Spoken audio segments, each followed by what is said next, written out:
Brought to you by the EveryDollar app. Start budgeting for free today.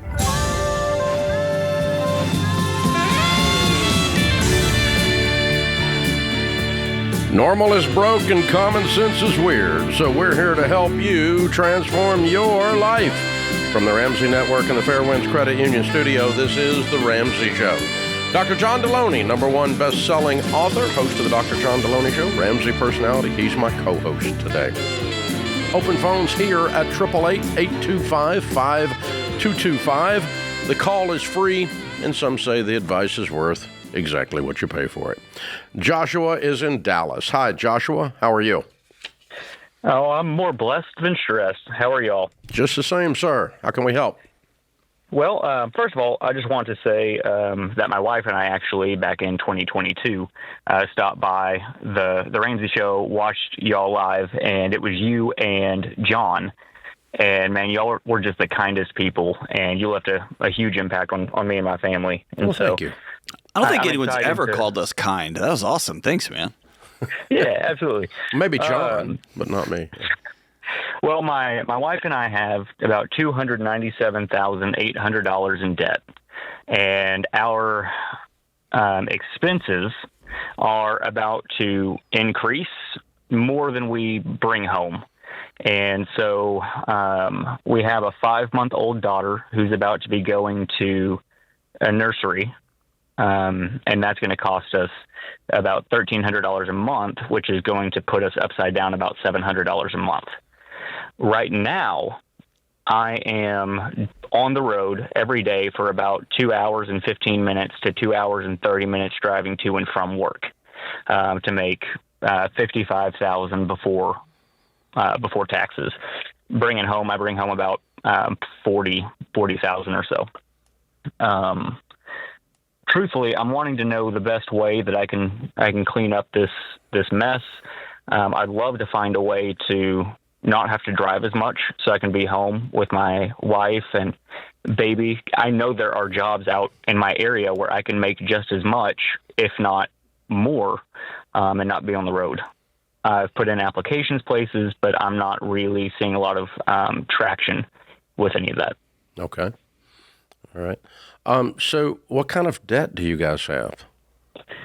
Well, a large majority of it are student loans. We've got about $242,000 in student loans. Who's the doctor? Neither of us, but we both have our masters. In what? And so my wife has her master's in school counseling. She would like to be an LPC someday, but this debt is actually getting in the way of that.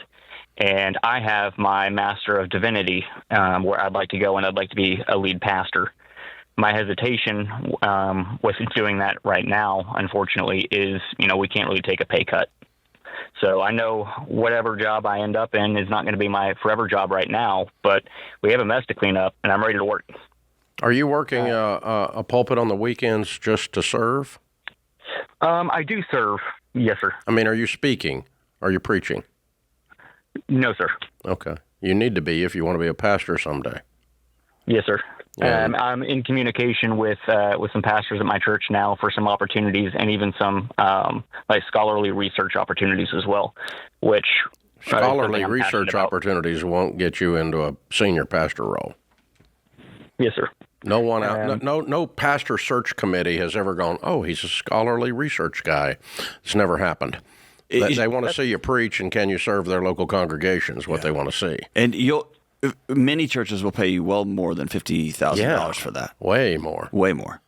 But you're not qualified yet because they can't see you doing it at this stage because you've never done it. So the Master's in Divinity does not put you into a pulpit as a senior pastor. Period. It does not. A lot of preaching, a lot of serving. Yeah, a lot of serving and people hospital observing. Visits. And, he's an associate pastor over at this other church that's larger than our church, and our church is looking for a senior pastor. We'll take the associate pastor off their hands, move him over here. That's how that is done. And is your wife going to go be a school counselor? Is she going back? Yeah, she is going back for this, upcoming school year. And what does that pay? That pay $50,000 or $60,000? Yep, she's making about 62 to 65 before. And what is your what other debt other than the student loans? We have medical debt. we had a high-risk pregnancy where we found out that we were pregnant, as I also found out I was losing my job. So that's $14,500. Okay. We also have a stupid tax in cars. We've got about $35,400 in cars and $6,000 on the credit card. Okay. And so, well, when she goes back, you're negative because of the student loans and the cars.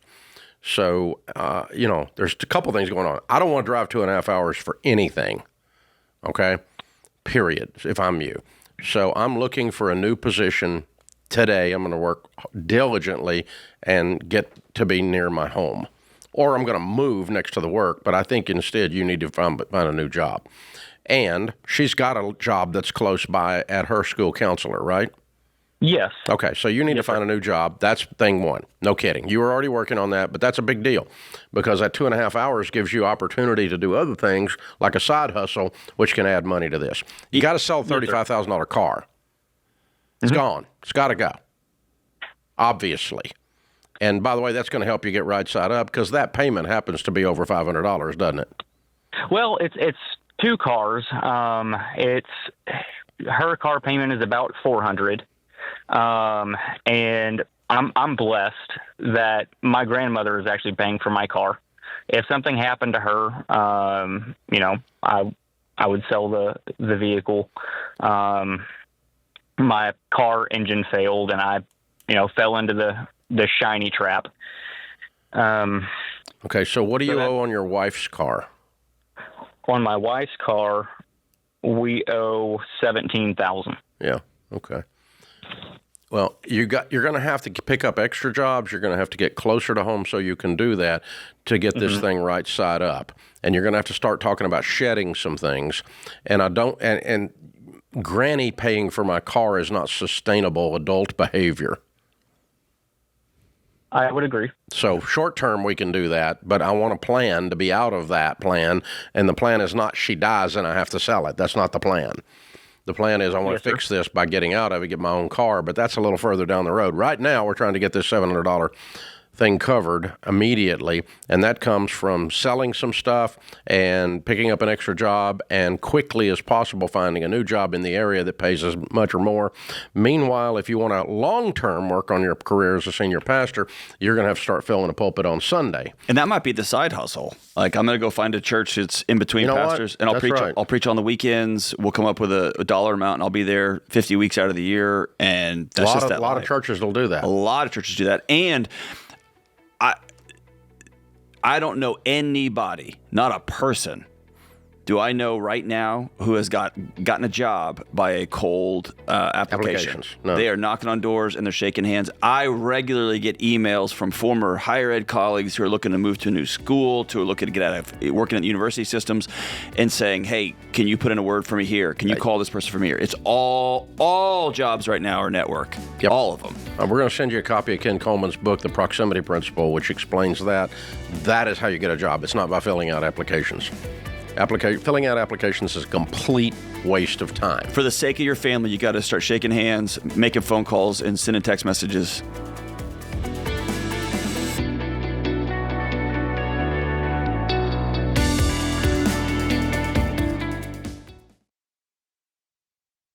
Hey, I want to talk to you for a second about love, and not love like in Titanic or something.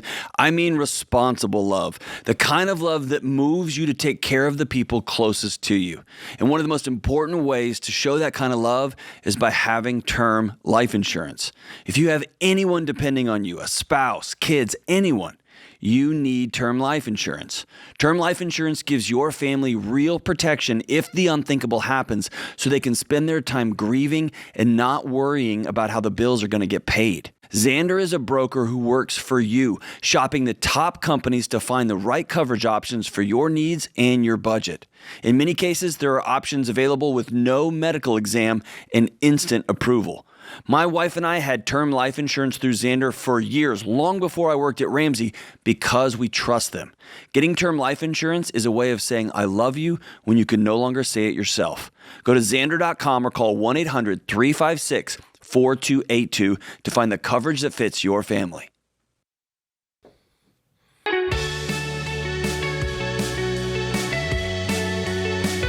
David is in Minneapolis. Hi, David. How are you?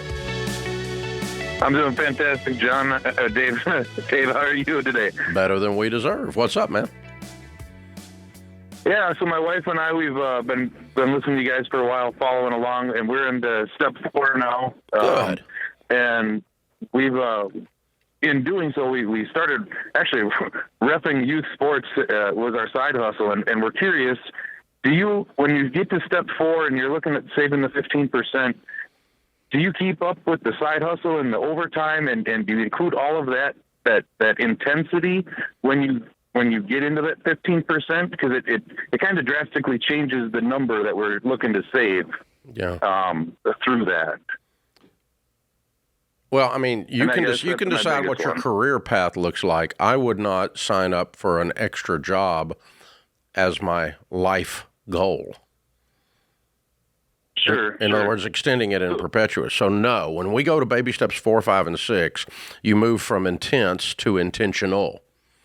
Now, if intentional is I'm going to do some sports reffing, but not as much as I used to, because I want to put more into my 401k while I'm adjusting my main career so that I don't have to work extra ever. Right. But you can choose a side hustle just because. But I would not require it, and I would want you to dial back on it. It sounds like you've been putting in a lot of hours. Or if you have this 15% to put down on your house and y'all have this fixed number, you want to run through that finish line, you just can't sprint forever is the thing. Right. So we're kind of in a weird spot. So I'm a union sheet metal worker, and with our through our package, right, I put like 46,000 a year into the 3 pensions. Right, so if we're doing the math off of with how you guys say you cut that in half, right? Yeah. That's like 12% right there, even cut in half. Okay. My yearly is 140-ish. Mm-hmm. My wife is 55, and then we bring in anywhere between 20 and 30 through the reffing, multiple sports. So I mean, do you want to stop 15%. reffing? Do you want to stop? I don't know about stopping the reffing. It's kind of fun. You get exercise and you get paid to do it. I kind of thought I heard that a little bit. Does she want you to stop? Yeah, a little bit. She wants me home a little bit more. Yeah. I think you dial it back. Too. I think you dial it back from intense to intentional. And you say, I'm going to throw some over here. So I've got a bigger nest egg that is non-union. And the larger that is, the more comfortable I get. The less I'm counting on the union pension, the more comfortable I am. The less I'm counting on anybody's pension and more on my own nest egg, the more comfortable I am. Not just union. David, you know what I would love for you and your wife to do? Y'all have just been through a big thing. Y'all worked your butts off to pay off your debts, to get an emergency fund. What if you guys imagined we have a brand new marriage? Y'all go out for a half day and just say, hey, what do we want our life to feel like? We are the drivers in the driver's seat of our own life. What do we want our marriage to feel like? And what do we want it to feel like when I get home from an exhausting day of sheet metal working? What do you want to, you get what I'm saying? Y'all get to create this thing and then reverse engineer it with, we got to go to work. You got your jobs. A couple days a week, I love reffing. I love it. And she's like, a couple days, I actually like you. That's why I married you. I want you around. And y'all can have that conversation. It's not like this life is happening to you now. Now y'all get to decide what this thing looks like and feels like. And there'll be seasons of sprints and seasons of walking, but I want y'all to stop for a second and pause and celebrate the crap out of yourselves and plan it moving forward. Absolutely. And Dave, real quick, can you walk through, just for someone who's new, the baby steps? From like he called and said, I'm baby step 4 now. Can you walk us through that? Sure. Baby step 1, $1,000. Yeah. Save $1,000. A little starter beginner emergency fund. Just get a little distance between you and everything can go wrong Murphy, right? And then once you got that, and you need to do that like in the first month. Yes. Right. You're Sell you're on a stuff. budget. You're going to squeeze $1,000, sell some stuff, put some stuff on Craigslist, whatever, all that, Facebook Marketplace, whatever it is. Right. Then the important one that everyone knows us for is you're going to get out of debt everything but the house, and that's baby step 2. List your debts, smallest to largest. Attack them with a vengeance. Working all the time, selling everything, not going to a restaurant, not going on vacation. We're getting out of debt. And you clear your debts, and that's what they've done. They're debt-free. That's right. That's a cool place to be. It's so cool, yeah. Yeah, and zero debt. And when you got zero debt, now you have control, other than your home, you have control of your most powerful wealth-building tool, which is your income. You're not giving it all to freaking Ford Motor Credit and to Citibank. What's in your wallet? My money. Yeah, that's it. So there we go, right? So we're gonna be out of debt. Then we're gonna build an emergency fund, Grandma's rainy day fund of 3 to 6 months of expenses, a proper one, and that's taking the $1,000 account, adding to it. That's where they are. They've just completed that. They're their own bank now to an extent. Yeah, right? They have no payments and they have an emergency fund, a good one. So good. So I mean, think if you're out there and you're brand new and you got a bunch of payments. Think what it would feel like no one's standing on your chest if you had no payments and $20,000 in the bank. Whew. Yeah, that's a big deal. That's where he is, and now he's trying to exhale off the ref thing and can't figure it out because he's been so freaking intense to get there. Yeah. And that's exactly the way it should be. He's been driving 160 miles an hour and he's trying to slow down to 50. But that's a great analogy. When you're driving 110, right? You drive 160, I'll drive 110, and you slow down to 70 because your app says there's a policeman down the road. Feels like you're walking. You feels like you're crawling down the highway. I went to turtle mode. Yeah. You're still going 70. A wreck's still going to kill you. You're going fast, but not that fast. Yeah, it's different. So then you do baby steps. You're intense, like crazy intense in those first 3.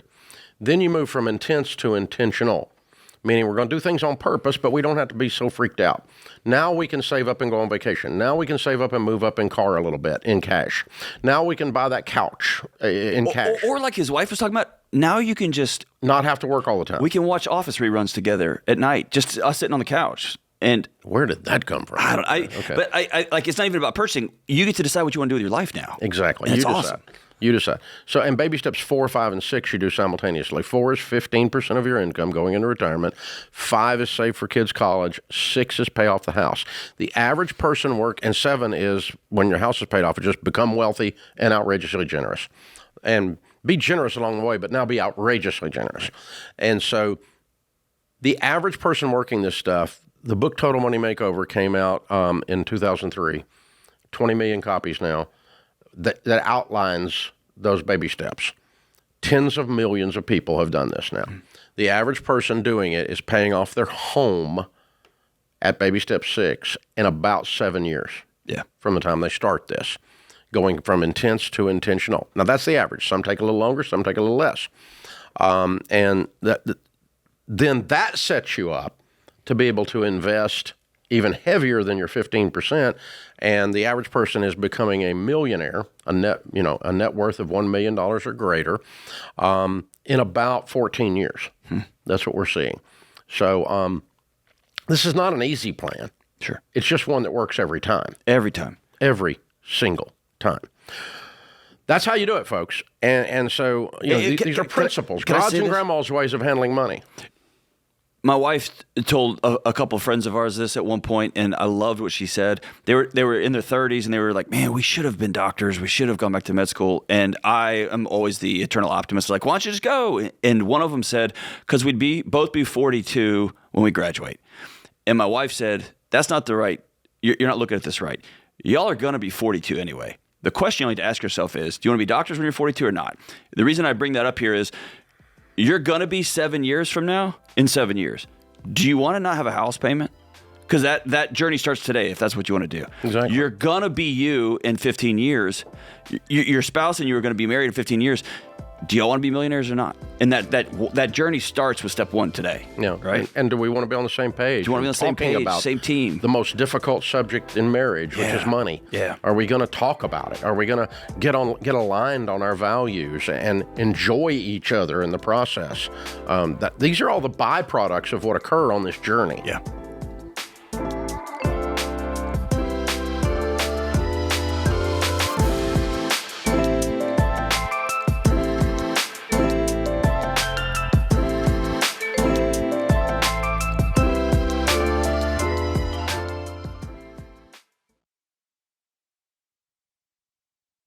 Here's what nobody warns you about. You're behind on payments, you signed up with some debt settlement company, you're making your monthly payments to them, and then one morning a process server knocks on your door. Surprise, you just got sued by a creditor.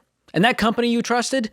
Not a law firm. They're not built to represent you if things escalate. And now you're scrambling to figure out what to do next. And that's why I tell people about Guardian Litigation Group.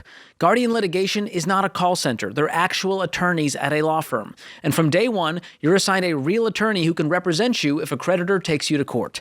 No scrambling when things go sideways, just real legal protection built in from the start. And look, the best way out of debt is still the budget, the plan, the baby steps. But if you're already in default and legal threats are coming your way, Guardian has your back. Their attorneys have helped over 55,000 people settle more than $600 million in debt. So get real legal help at guardianlit.com/Ramsey. That's guardianlit.com/Ramsey. Attorney advertising. Results may vary and no specific outcome is guaranteed.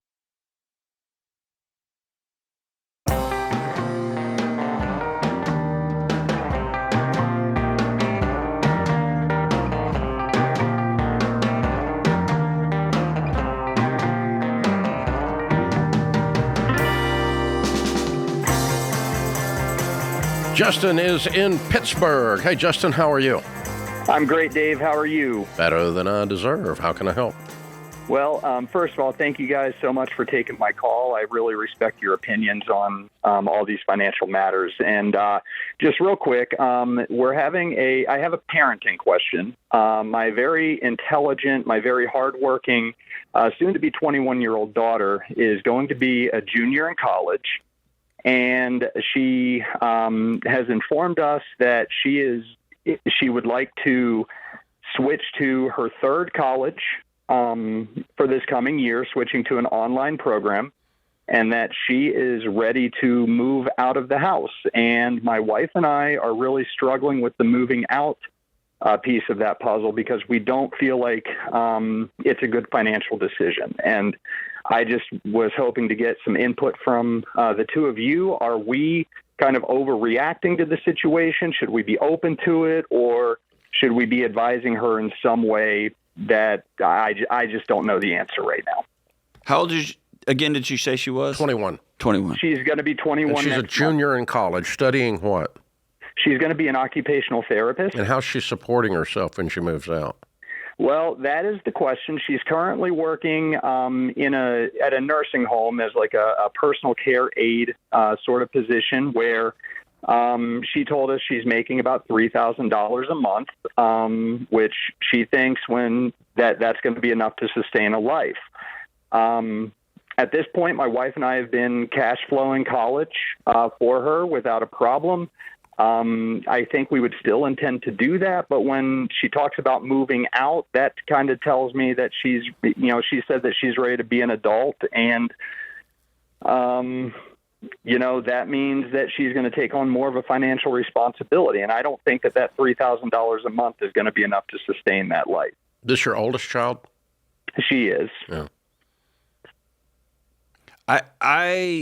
Here's the conundrum you find yourself in.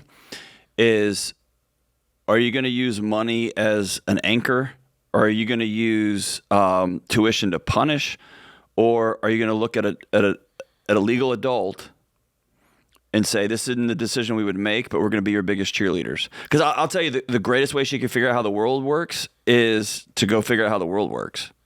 Okay. And I've heard a ton of kids who are like, I'm moving out, and I just start rattling off numbers, and their eyes get real big. She's making $3,000. She's not gonna have a great life, right? She's gonna have 1-bedroom apartment, and it's gonna be really tough. I would give her some pretty strict boundaries, like, we'll keep covering tuition, but you're gonna be on your own for this stuff, and I will walk with you every step of the way for how cell phone works and how insurance works and all that kind of stuff.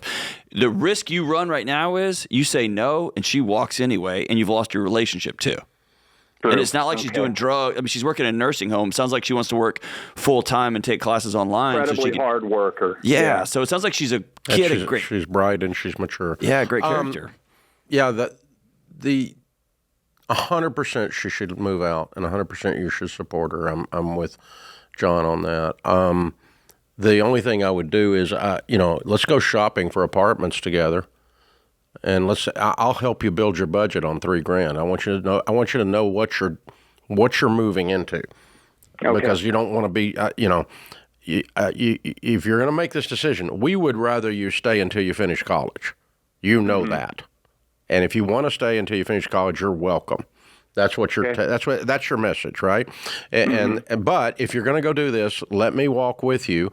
And I'm not going to tell you what to do. I just want to see that you've considered all the variables that have to be in this budget. Here's what the electric bill is going to be at that apartment. Here's what the apartment costs. Here's what the contents insurance costs, which is about $500 a year. Okay. Here's what your cell phone's going to cost. Here's what this is going to cost. And let's see what your life looks like on $3,000 a month or more. If she's working more, that's fine. But let's figure out what you've got to do to exist, and let's do this. Let's begin with the end in mind, as Stephen Covey would say in The 7 Habits of Highly Effective People, right? And so let's plan it all out, and I'll walk with you and coach you. You may, when we do the budget, it's possible you may want to delay this, because you may look at the budget and realize it's harder to do this than it is in your mind right now. So if she's going to do this, I want her to do it based on reality, not based on fuzzy dreams and feelings. That's what I feel like it's been up to this point. I think it has too. Will every dollar allow me to kind of put out a projected budget like that? Yeah, she needs to build She's 21. She needs to have one. She needs to build an every dollar budget. Well, for me to help her, will every dollar allow her? She can build it, and then you look over her shoulder and say, okay, have you checked that? Have you thought about that? Have you thought about that? And I'll go with you, and let's look at the apartment. Do you feel safe here for this price? Okay, because I don't want my daughter in an unsafe situation, and so we're gonna, and we're not going to supplement your living. You're going to have to do it on your own if you move out. And those two lines, we're going to be your biggest cheerleaders. And so we'll walk with you through this thing. We'll help you every step of the way. And financially, here's what we're going to provide for you. Tuition. Yeah. Tuition. That's it. Right. And you being an adult enough to you modeling what adult is we're gonna live in reality, just so we're all clear. Yeah. And if the budget works and she can live on the budget, celebrate her. And then that's going to actually give me, if I'm you, more peace. Because right now you're worried about it. I'm a little worried about that this is a dream that's going to turn into a freaking nightmare. That's my fear. Yeah. And your wife has gone even further. She's like, she's going to be in a ditch, in a cardboard box. That's what happens. Yeah. So, and this is the way this stuff goes. And this is all with a good kid. Yeah. Hey, can I give you one more thing to tell her? Sure thing. This would be really handing the maturity baton to her. Look at her with your wife and say, hey, we're really sad you're going. We love having you here. Okay. Because there is financial stuff, but I promise you part of this is that's our oldest, that's our kid. If she leaves, who are we? What's our house going to feel like?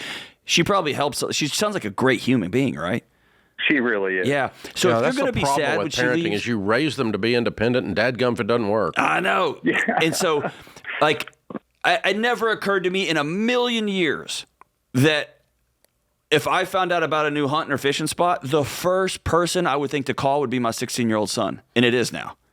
It never would have occurred that if you lay out 10 people I can go hang out in the woods with, he's going to be my number one pick because I like being out there with him. He's funny. He makes fun of me back good. We have a good time. I trust him.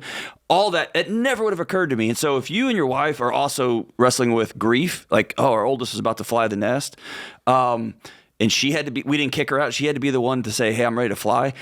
Look her in the eye and say, we're going to miss you. We're going to be sad. That'll be a gift to her. That'll humanize you and your wife, and it will start the grieving process for you and your wife. You're losing a cool human being that's been a part of your life for almost a quarter century. You're not losing them. They're just moving to an apartment. That's true. Yeah, you still got tuition payments. But yeah, they're still on a dadgum leash. But, Dave, but you're right. I mean, when we dropped our oldest off at college, 2.5 hours away, we cried halfway home. We dropped Rachel, the next one off from college. We cried one exit. Yeah. And when the third one got ready to go to college, we pointed towards it and said, it's that way. He drove himself. That's right. Yeah. It's like, it gets easier. It does. But man, Dave, I even think what a great dad. A great dad, great mom. They've raised a great kid. I mean, If my 21-year-old who's working full-time in a nursing home says, hey, I want to take classes at night in a different situation so that I can keep doing, man, I want to celebrate and cheer that, but that's going to be a bummer when your kids move out. Dave, I love the idea of a 21-year-old Yes. crashing and burning too a little bit, like realizing this is a struggle and I gotta get another job on top of this one. But don't do it based on a feeling. Do it based on mathematical facts. That's right. And then you're staring the reality in the face and still choosing that reality. Now we've got a good decision. That's right. But if that may lead her back home. Maybe. She may say, I don't think I want to do this right now. Or you may watch her just soar. Yeah, could happen.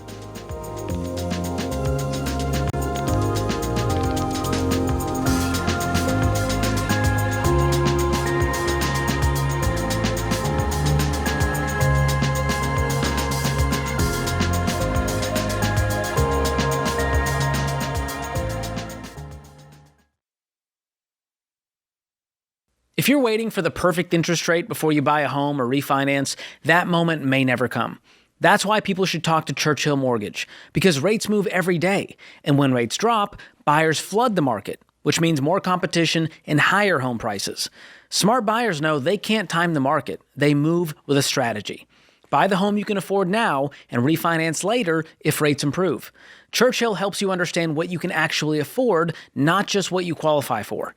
And with their certified homebuyer program, you can get fully underwritten before you shop, so you can make moves faster and make stronger offers. And right now, Churchill has a special offer only for the Ramsey audience. Go to churchillmortgage.com/Ramsey offer to learn more. That's a special website. Remember this, churchillmortgage.com/Ramsey offer. This is a paid advertisement. The Churchill Certified Homebuyer Program is available for qualifying borrowers and select loan types only. NMLS ID 1591, NMLSConsumerAccess.org, Equal Housing Lender, 1749 Mallory Lane, Suite 100, Brentwood, Tennessee, 37027.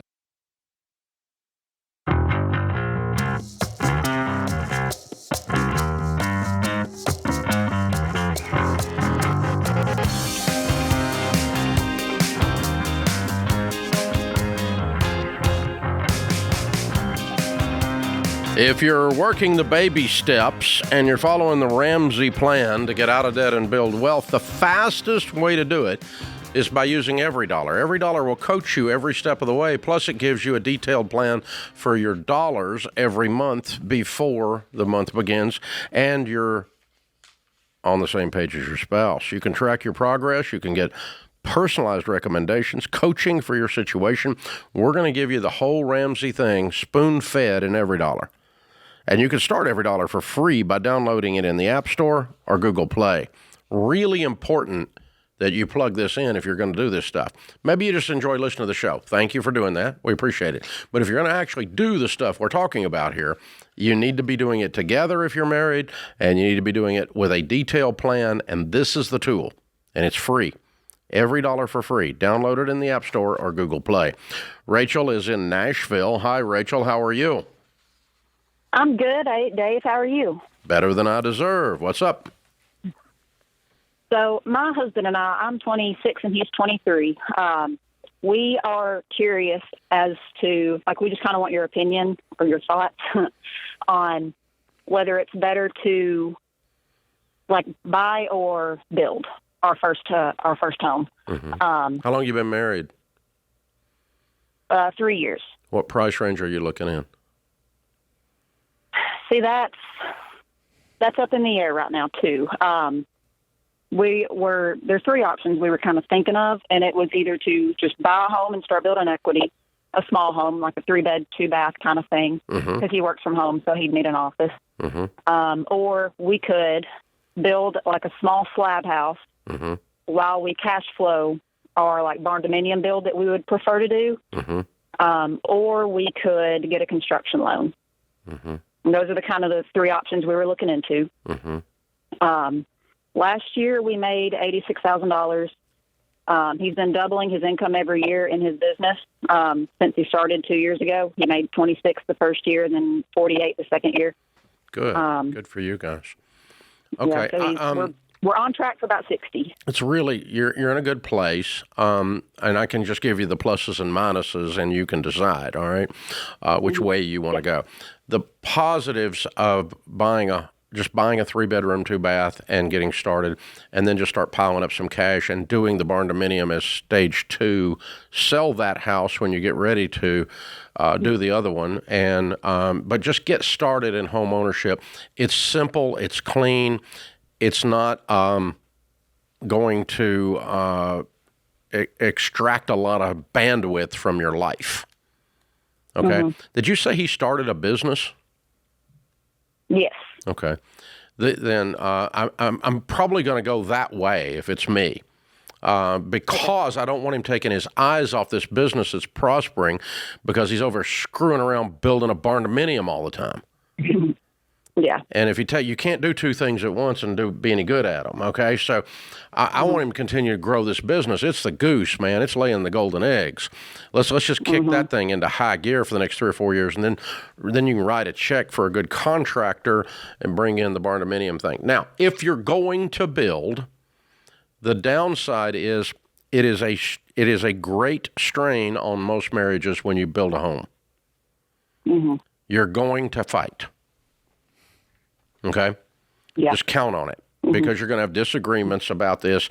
And for some reason, we decide that we're going to kill each other over the color of the kitchen. I don't know why, but we do. It's like we die on the most unusual of hills, right?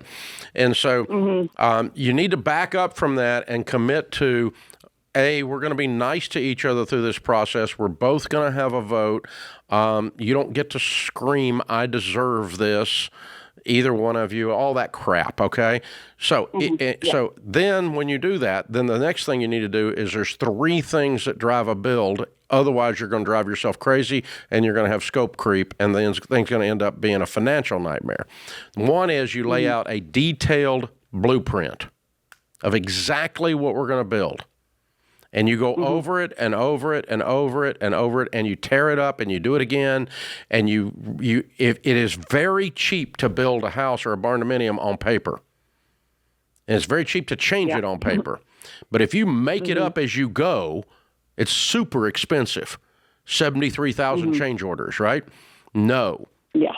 So that's piece of paper number 1. Then that will lead you to piece of paper number 2, which is a detailed budget of exactly what's going to be the dishwasher, exactly what are we going to spend on lighting, exactly what is the bid for the concrete, who's putting up the structure and what's that going to cost, what's the roof and what's the bid on that. Get hard bids, and you build a budget that you need to hit that budget. You know, there's going to be a couple things change, but the last house I built, I hit within 2%.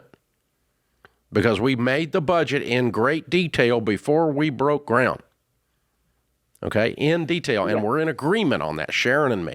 This is what we're going to spend. The decorator comes in with a neat idea. Toughies. Okay?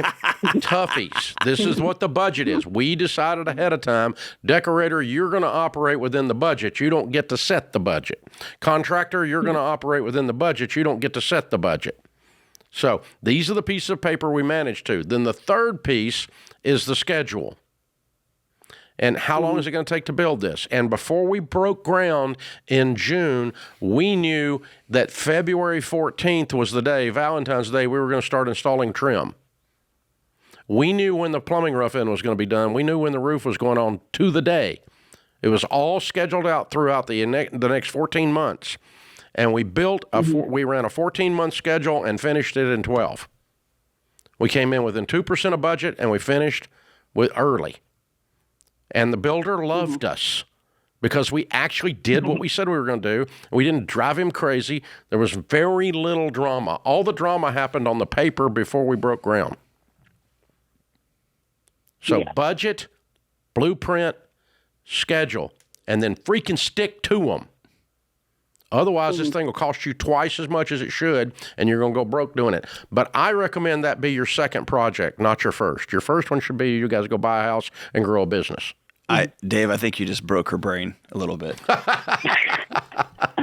I mean, barn dominiums look so not at all. It all makes sense. So cool when you're scrolling on Instagram, and then when somebody pulls apart all the little pieces, it's like, oh, okay. Okay. Yeah. And not as glamorous. This is me. I can be, sometimes my wife says I'm way too risky on some things and too risk averse on others. I would want to see that that business have a couple more years of oomph to it before I leveraged on a brand new build. Because I would hate for y'all to have planned, because the temptation is going to be it doubles every year. And if you're on track to hit 160 this year because you hit 80 last year, it's going to be it would take an act of God's worth of discipline to say, we're not going to go ahead and pretend you're going to make, 320 next year. Yeah. Right? I would love to. You'll build a much better place if you wait 2 years. Yeah. You can have the place of your dreams in a few years, especially if you got cash. Yeah. And you put yourself in a cash position. Meanwhile, you're sitting in a home that anyone else will be happy with. 3-2s are always pretty easy to move. It's a great property. Yeah. It's like the ultimate American property. That's it. So, and barndominiums, by the way, are not. Correct. Yeah. So they're like what's called a white elephant. No one wants them but the guy that built them. Okay, that's it. And because selling a used boat, sure, that you carved out in your basement. Yeah, yeah, that's the one. Yeah. Where did of those three things I identified? Where do most people get sideways when it comes to building their own thing? All three. They change. They don't spend enough time on the blueprint, and so they build by change order, which doubles your cost and doubles the length of time that you're building, which also doubles your cost, right? Yeah. So you get scope creep on the money is the problem with all three. And so you don't stick to the budget because your budget's not realistic because you didn't lay it all out and you didn't do it. But I can hand the electrician the blueprint a year in advance and he can give me a bid. Yeah. I can hand the roofer a blueprint a year in advance. He can give me a bid. Now, he may price adjust it a little bit later, but I'm going to be real close.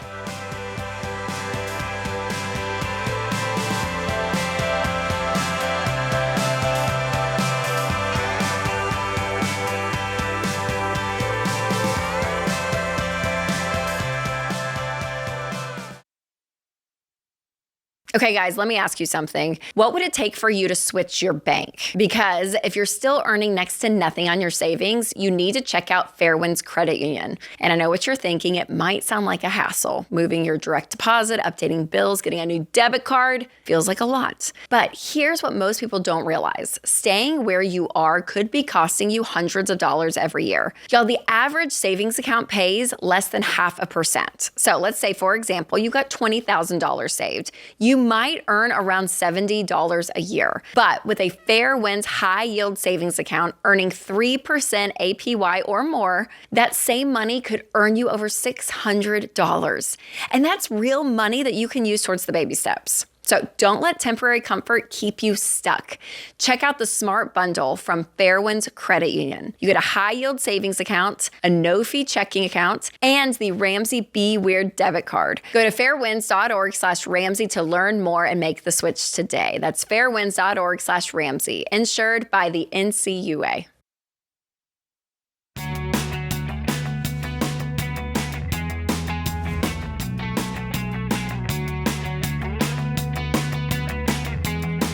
Welcome back to the Ramsey Show in the Fairwinds Credit Union studio. John Delony, Dr. John Delony, #1 best-selling author, is my co-host today. Edgar is in Fort Worth, Texas. Hi, Edgar. How are you? Good. How are you, man? Better than I deserve. What's up? So, my question was, obviously we follow you. We've been watching you for a little while, but how do we get started on this? I like your steps. I like the thought of being financially free, not having a mortgage. But how do we get started? How do we get that discipline into getting to where you guys are, where like a bunch of your people that call, how do we get there? Dude, you're the man, Edgar. What brought you to this point? I don't know. The thought of being financially free, like I said, obviously, I feel like the biggest debt that we have is our house. Mm-hmm. I wish I didn't have that. Even some of my neighbors that are older, one day he was telling me that he paid his house cash, and I was like, dude, how? How do you do all this? How? And he's older than me, but I want to be there, Dude, you came to the right place, brother. So, Guy. there's two questions in the question. Question number one is philosophically, psychologically, how do you create discipline? And that's a great discussion. And then the second question is just what's the first thing I do? Well, the first thing you do is you do a budget on every dollar with your wife, and you will find as soon as you do that tonight, it's free to download, that you're going to find several $1,000s in margin in your life. And then what do we do with that margin? Well, we're going to apply it to baby steps. And first baby step's $1,000. Second one, let's get all everything paid off except the house. And then when that's done, we're going to build an emergency fund. So how much do you have in savings? I have about maybe $30,000. Yes, sir. How much do you have in debt, not counting your house? So that's the thing. I feel like, honestly, I can't tell you the correct number, but I think our biggest debt is her car, maybe 14. And then, well, the biggest one's the house, obviously. But yeah, not counting the house. You got 14 on a car. What else you got? Maybe a couple credit cards over 2,000. Okay.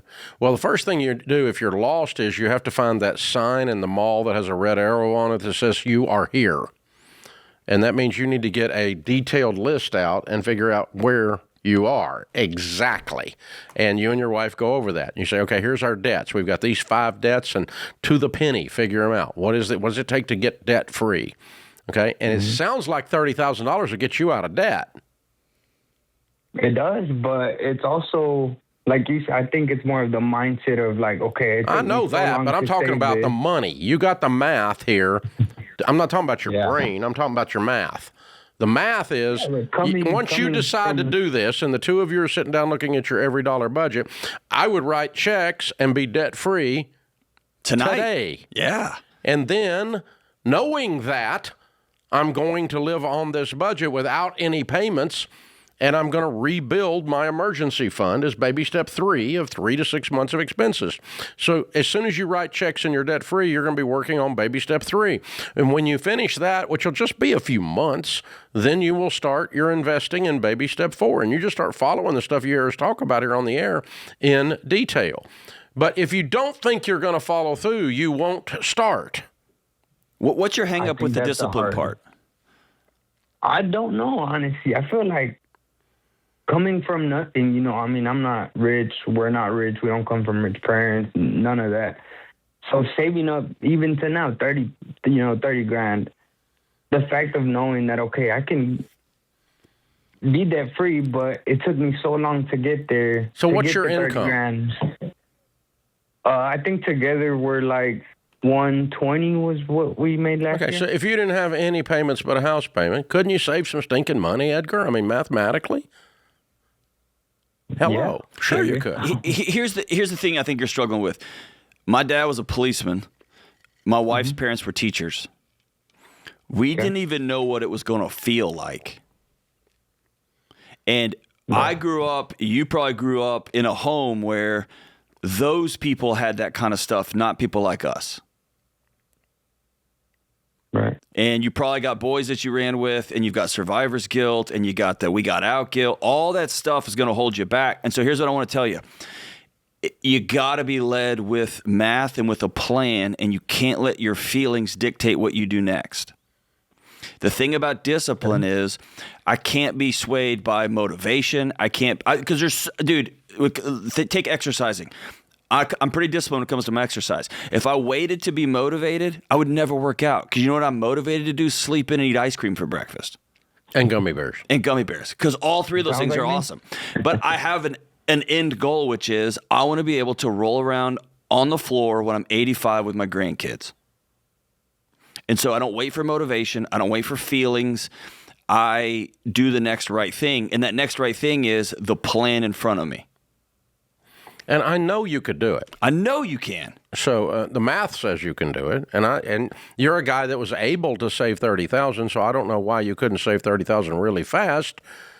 If you had no payments. You've attached identity to look how much money I got in this account, and you've allowed that to say this is what I'm worth. And actually, if you take away your car payments and you take away your credit card payments and you put that in an emergency fund, you're not as free as you feel like you are because you've just never seen a number that big in a checking account, right? So here's the thing. Discipline's pretty simple. It's you have to want something other than what you have now more than what you have now. Okay? I have to want to be a different place more than I want to be where I am, and that moves my butt off a center. It's that simple. Where do I want to be, and do I want to be there bad enough to leave the comfort zone? Because the comfort zone is an illusion. It's a place where things die. Mm-hmm. People, lives turn mediocre. You don't want to live in the comfort zone. Bodies atrophy, yeah. Yeah. Anything that's inactive is dying. Yes. By definition. And that's what we do in a comfort zone. It's the problem we have in America in general. Exactly. The problem in America is you can be half butt at everything and live a life that is better than 98% of the rest of the world. Right. You can have an incredible life in America and be a complete half butt. I mean, just mail it in at work, overeat, slob, binge watching everything that you shouldn't be watching on Netflix, and nobody likes you. You're a spiritual moron, and you can still have an incredible lifestyle. A comfortable life. A comfortable lifestyle in America. And it will That's catch the you. problem. It will catch you. That's the problem. If instead you were freaking starving to death and you came off a dirt floor in your home, the floor was literally dirt, there was no floor, then you'd be going, I ain't going back. Yep. And there'd be a desperation in your soul, and you'd be scratching and clawing and spitting and flipping and getting stuff done, man. That's right. And that's the change. Is leaving mediocre is harder than leaving pain. And it feels different than you think it's going to feel. Keep going anyway.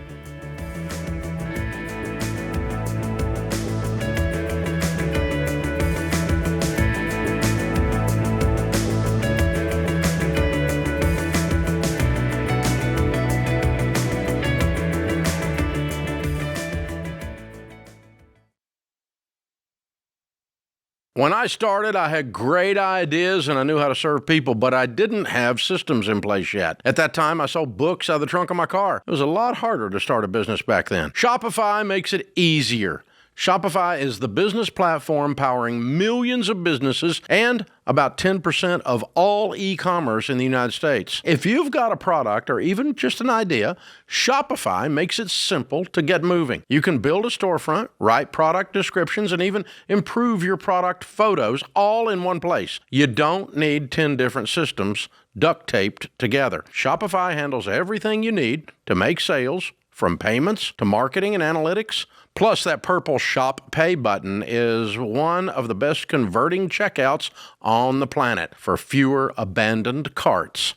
And if you get stuck, Shopify offers 24/7 support. So if you've been sitting on the sidelines, it's time to turn those ideas into... Sign up for your $1 per month trial at shopify.com/Ramsey. That's shopify.com/Ramsey. Shopify.com/Ramsey.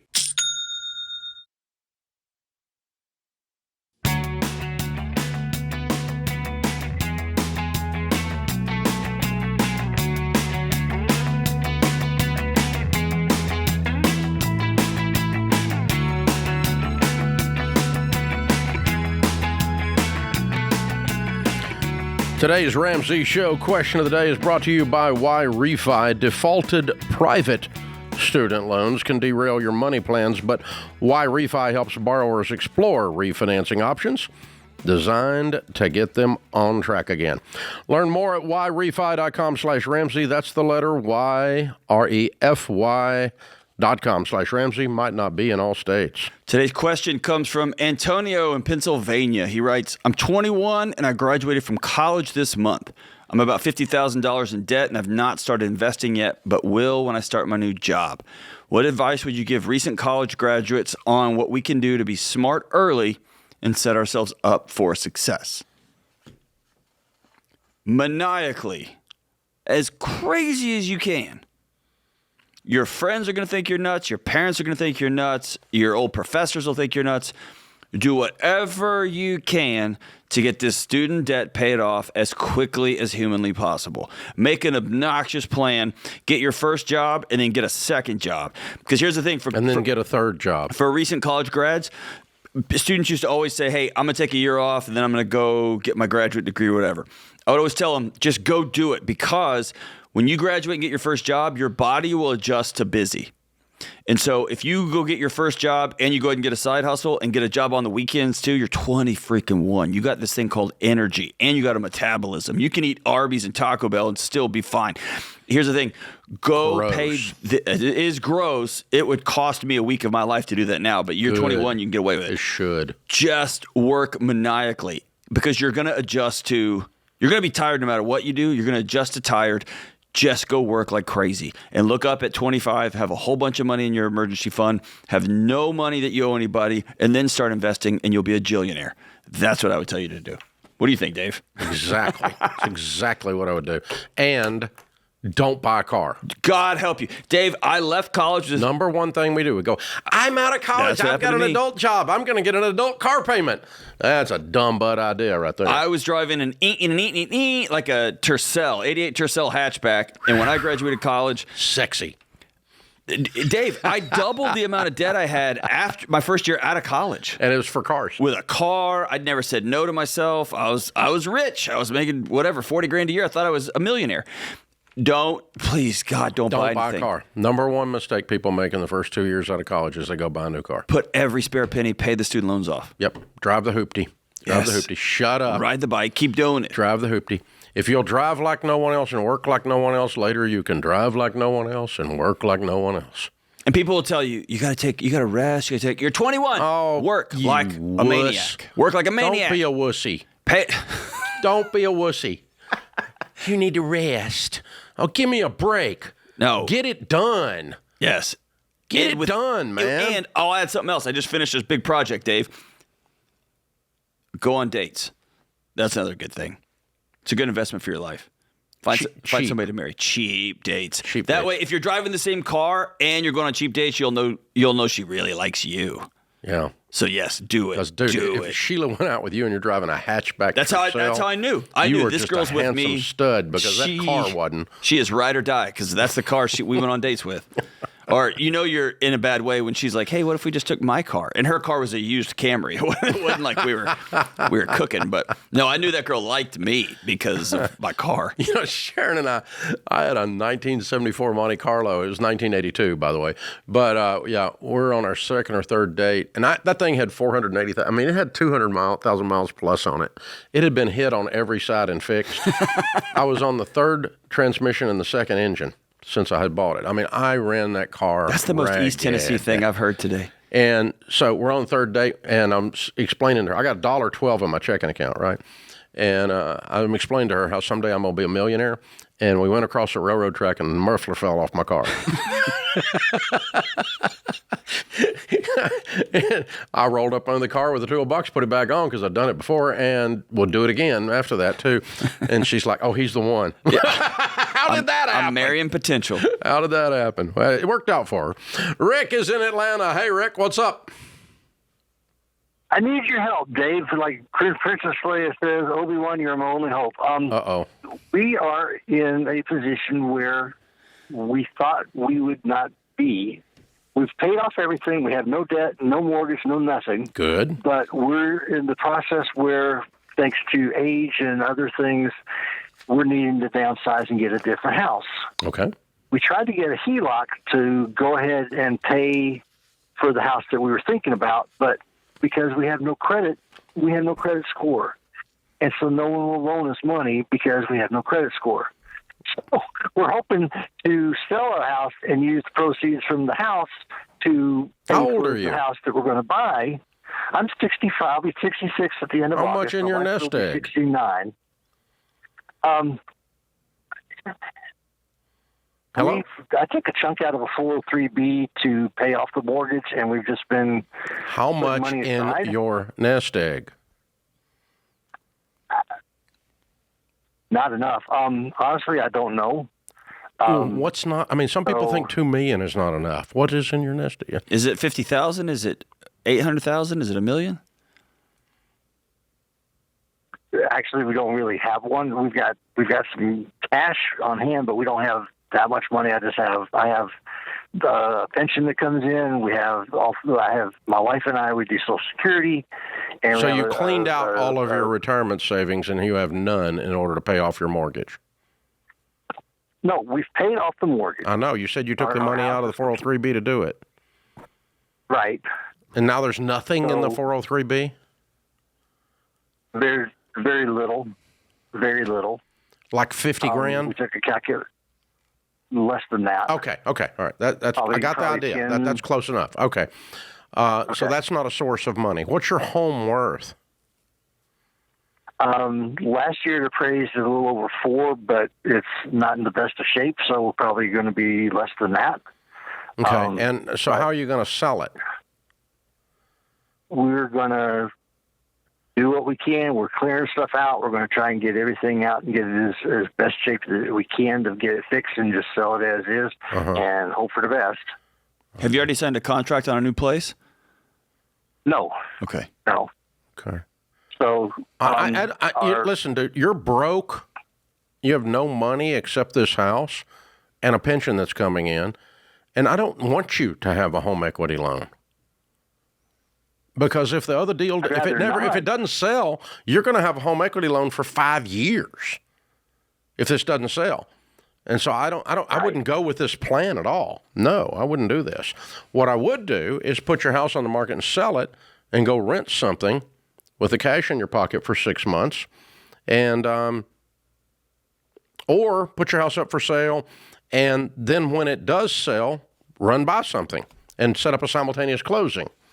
But I would not put a home equity loan on your home and then go buy something, and then we'll put it on the market in the spring, and then, we got to work on it, and it's going to be next fall, and then the market slows down, and it takes you 2 years to sell it, and you're paying a payment the whole time, and you don't have a payment now, and you have no money now. Would you recommend someone in his situation buy a house for $250,000 and put $150,000 back in retirement? Yeah.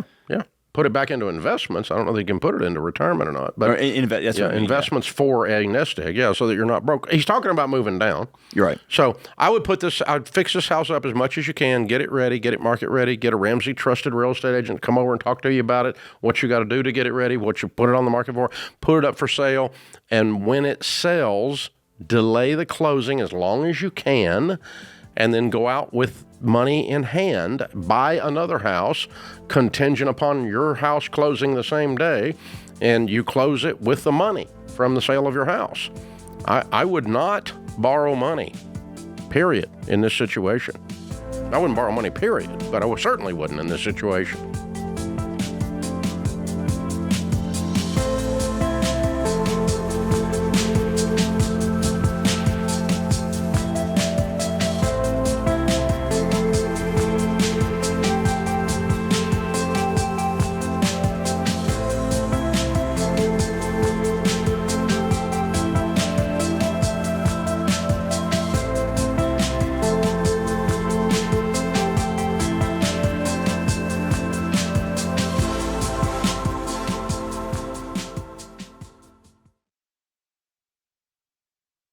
This show is sponsored by BetterHelp.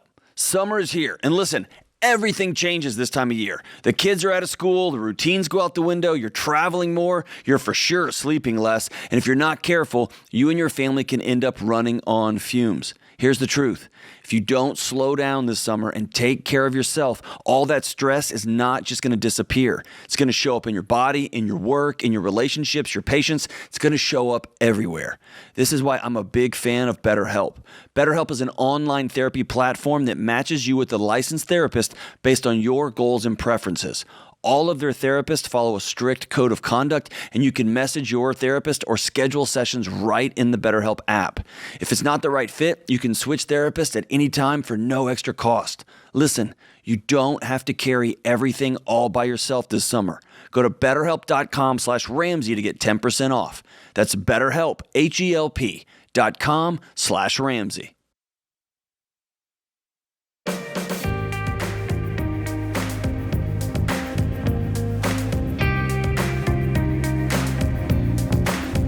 When you have the right insurance, it's good defense while your offense is investing. If you only play offense, you lose the game, and if you only play defense, you lose the game. So you need to do both. The right insurance acts as a shield around your loved ones and your wallet. Our free insurance coverage checkup helps you figure out if you have the right coverage or if you're getting ripped off. We give you a personalized action plan with clear next steps. We do not sell insurance. We just tell you what you should do.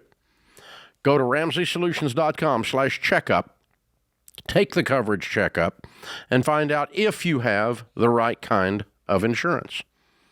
Andrew's in Portland, Oregon. Hey, Andrew, what's up? Hey, fellas. Thanks for taking my call. I appreciate it. Sure.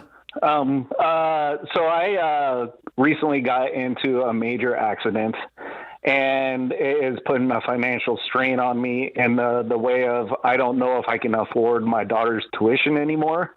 So I was just kind of curious what you guys' thoughts on that were. The caveat is there's an emotional aspect of it to where, like, I rarely see her anymore. When she comes home, she spends all of her time at her mom's. She bails on me for Christmas and stuff like that. So I'm just kind of curious what you guys' thoughts are on that. I would, this is tough to do when everything feels like it's happening all at once, but I would do my best to separate things. And so right now, what you're faced with is a mathematical reality. You have a relationship challenge, you've got issues over there on the side, but right now you have a math problem. And conflating the two makes it messier, and it's just going to cause more drama. You're going to have a hard conversation either way, but sitting down with your daughter and saying, this has happened and this is my financial reality. I can't continue to do this, and having this conversation as soon as possible because school starts up in a few months. How much is the tuition?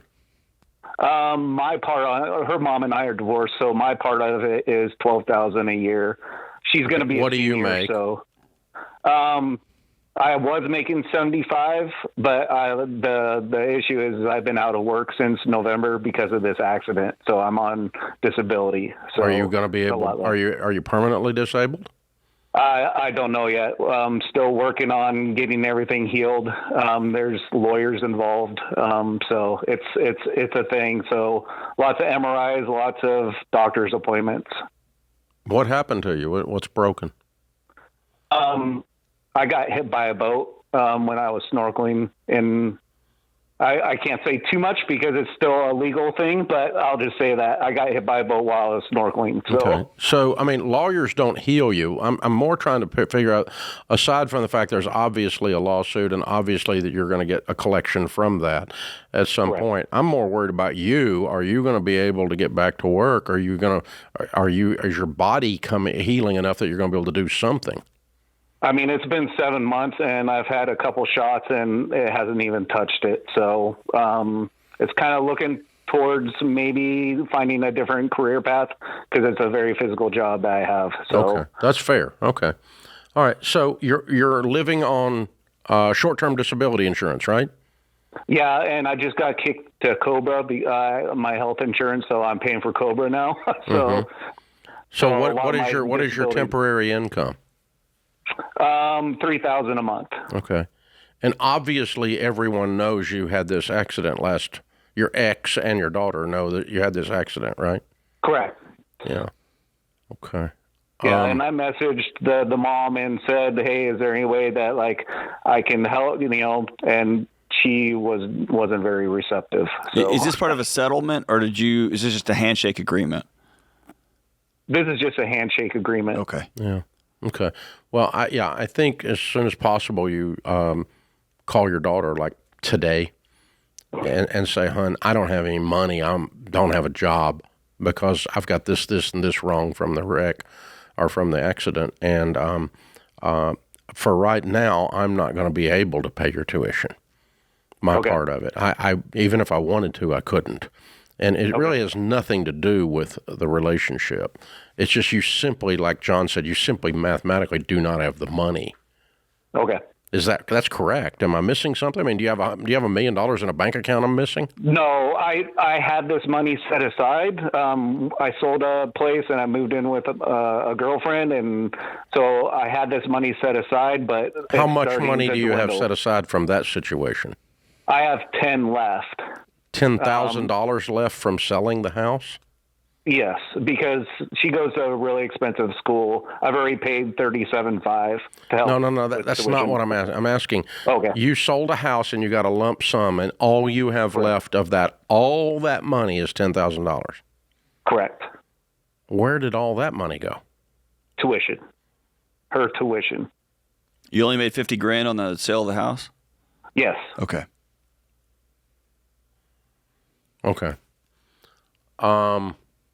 Yeah, I'm not going to be able to pay tuition this next semester.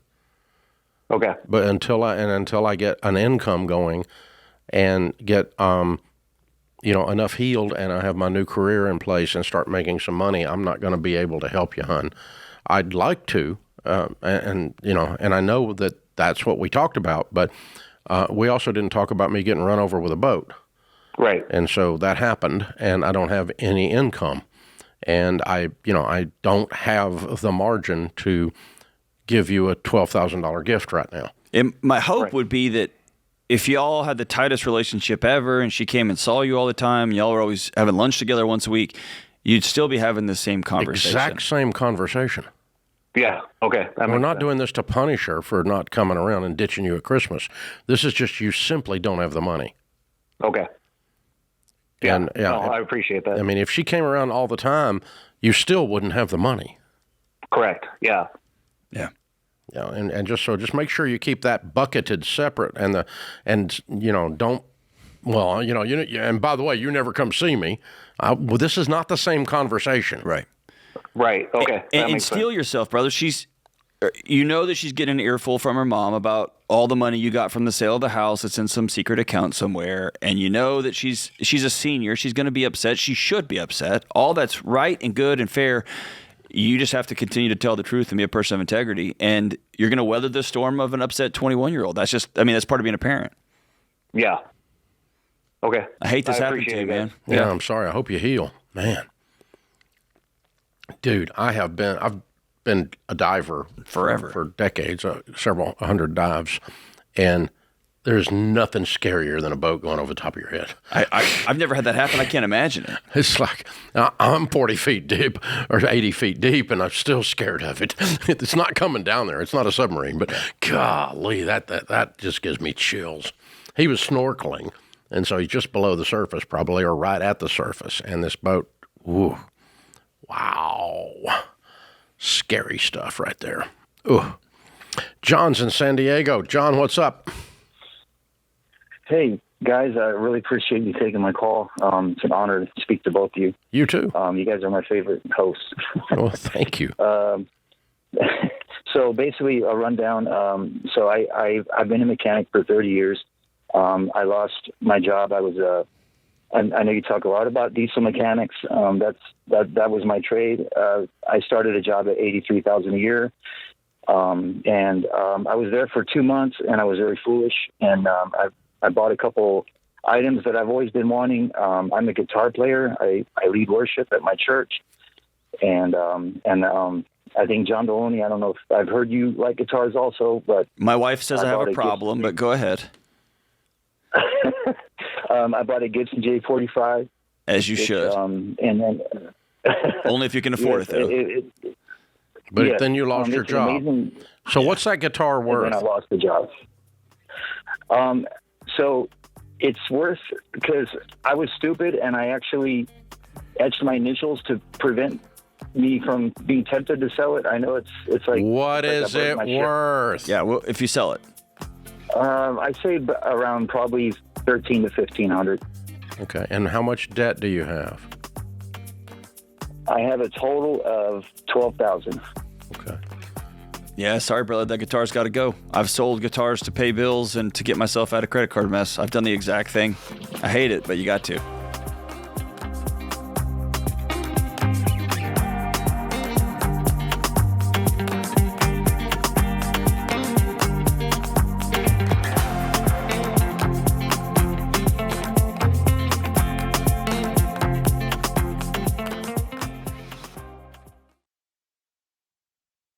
Hey guys, healthcare is one of the biggest stress points in your budget. It's confusing, and most of the time it feels completely out of your control.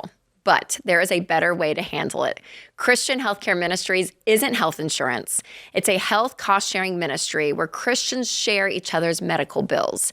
And it's not a new idea. CHM has been around since 1981. It's predictable and proven, and they've shared over $13 billion in medical bills for their members. Plus, you get more flexibility. There are no network restrictions, and you don't have to wait for open enrollment. Now, let's talk about how CHM helps your budget, because programs start at just $115 a month, and many families save hundreds of dollars a month compared to traditional options. So if you are tired of feeling stuck, check out Christian Healthcare Ministries. Right now, CHM is offering new members a 50% credit towards their first month of membership. Go to chministries.org/budget and use promo code Ramsey. That's chministries.org/budget and use promo code Ramsey.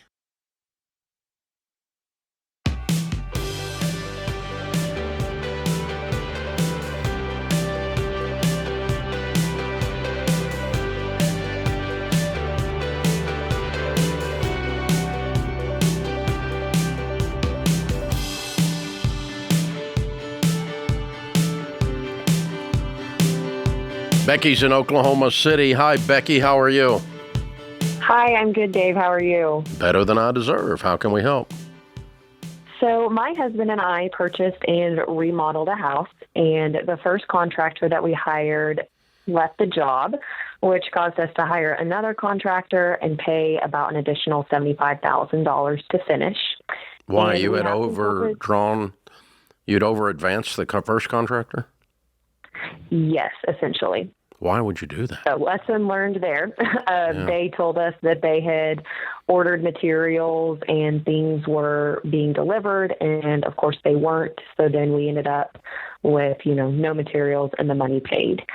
So we have consulted with an attorney, and we do have a case that we could take against them. Mm-hmm. However, he did tell us, be prepared. This could cost upwards of $25,000, hopefully less, but a worst case scenario, that's kind of what he has seen in his experience. Okay. And that sounds honest. And the contractor that bailed on you that you would be suing, are they wealthy?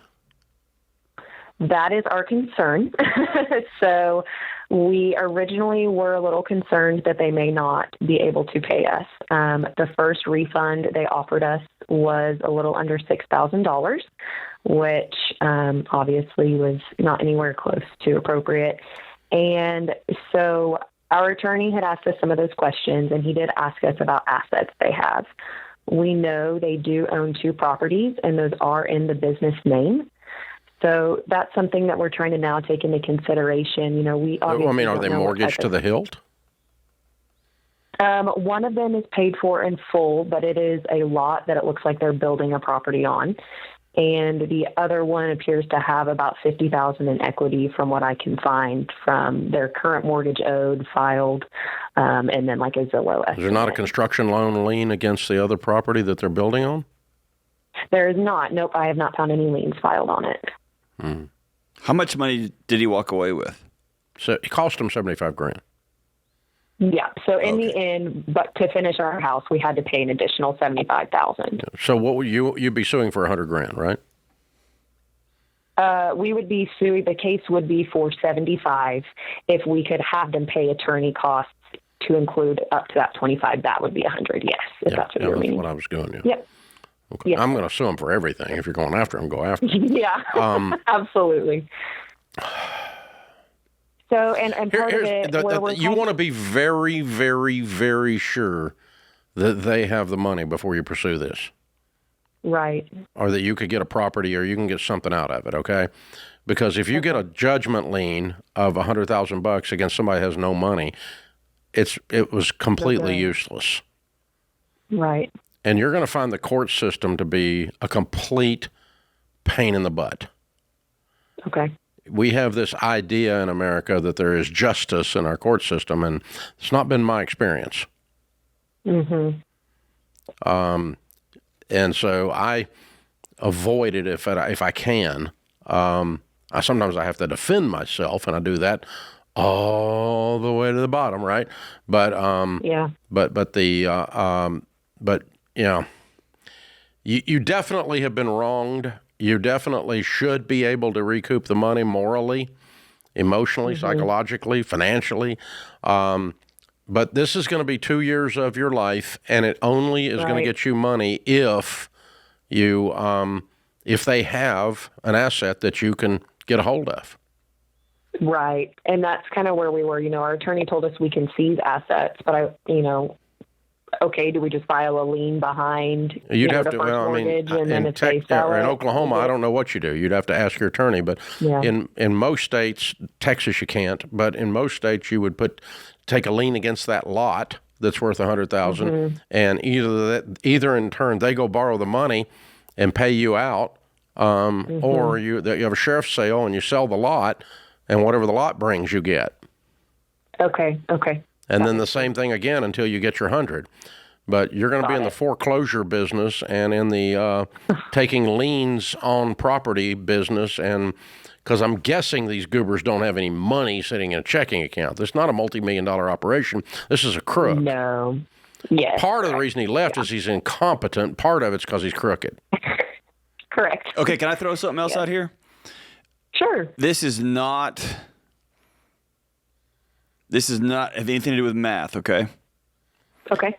And I've gotten myself in trouble with this mindset, but it tends to be where my head goes first.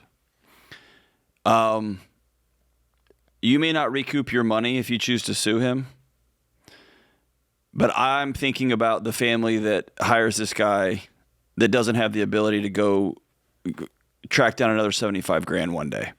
And is there a possibility you can expose this person to protect future families? Yes.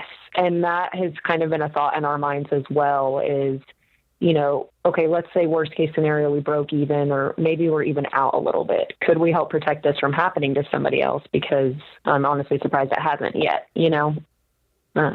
That may be a futile thing, but I don't know. I can't stand people who operate. What was the call like when you said, hey, you took $75,000 and they said, well, we'll give you $6,000. How did that call even go? Not very well. I was asking for spreadsheets and receipts and things to understand because we wanted them to finish the job, and we were like, we're not asking you to work for free. We want to pay you if we owe you money, but we have to understand where our prior money we've paid you has gone. And they were just not wanting to provide that information, just saying that basically we were always in agreement. And I said, no, we're not, because I have text messages from you that show that we had a difference in communication. And so they just weren't very friendly about it. So their story is you owed us this money. Correct. Yeah. And that we still owed them more, even though they couldn't tell us what we owed them more for. Oh, nice. And so then ultimately I said, well, I think our funds have been misused somewhere. And then that caused them to say, we're not coming back to finish your house. So we said, okay, well, if that's how it is, then we expect the materials we've paid for to be delivered, and we want a refund for any labor that hasn't been done that we've paid for. We want a refund for materials that we've paid for that can't be delivered here. And that's where they turned out that there was about $6,000 worth. So. Yeah, that gets my blood boiling. I can't stand bullies. I can't. Yeah, it gets me fired up. Yeah. And that's what's been hard too is, there's obviously been a lot of emotion wrapped up in the case, but at the end of the day, we're thinking, well, what's the most financially smart decision? And we're not going to go into debt for this. We refuse to take out a loan to pay for court. The most financially smart decision is forget it and move on. Right. Yeah. That's the most financially smart decision. But then the question is, do you need to punch a hole in the universe here? And sometimes you do. Right. Sometimes you do, and I have done that a couple of times. My wife has told me there's too many holes in the universe, John. Stop punching. But that's it again. That's my bent. It's going to cost you more in emotion, more in money, more in time, running this over and over and over in your head, then it's going to benefit you. Yeah. So, you're just not going to go in 20 minutes in front of Judge Wapner or Judge Judy, and they're going to go, "Oh, you ripped these people off. Give them $75,000." That's not Right. how this goes. Okay. Right. This is a long, drawn out, blood sucking process. So you be steeled, be emotionally buffered, ready to go in for the long marathon if you're going to do this. And shout out Dave for the Judge Wapner reference. Yeah. How great is that? There you go. That's OG call out right there. Well, I mean, before there was Judy. Before there was Judy, there was Judge Wapner. Yeah. Well done, man.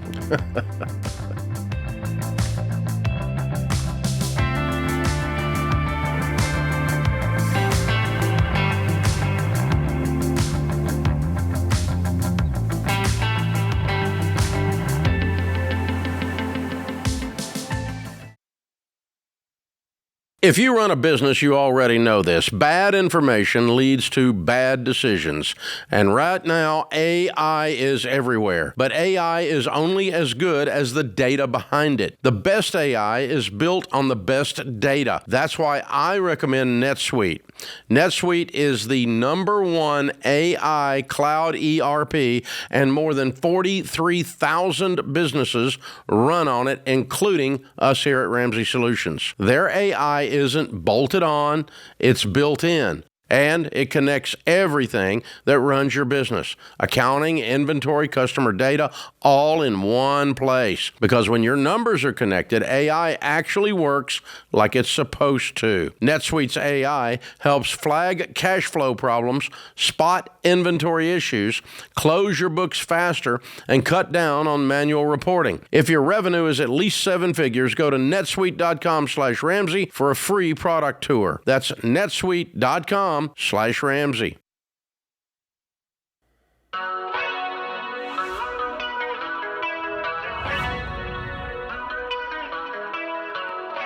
Welcome back to the Ramsey Show in the Fairwinds Credit Union studio. I'm Dave Ramsey.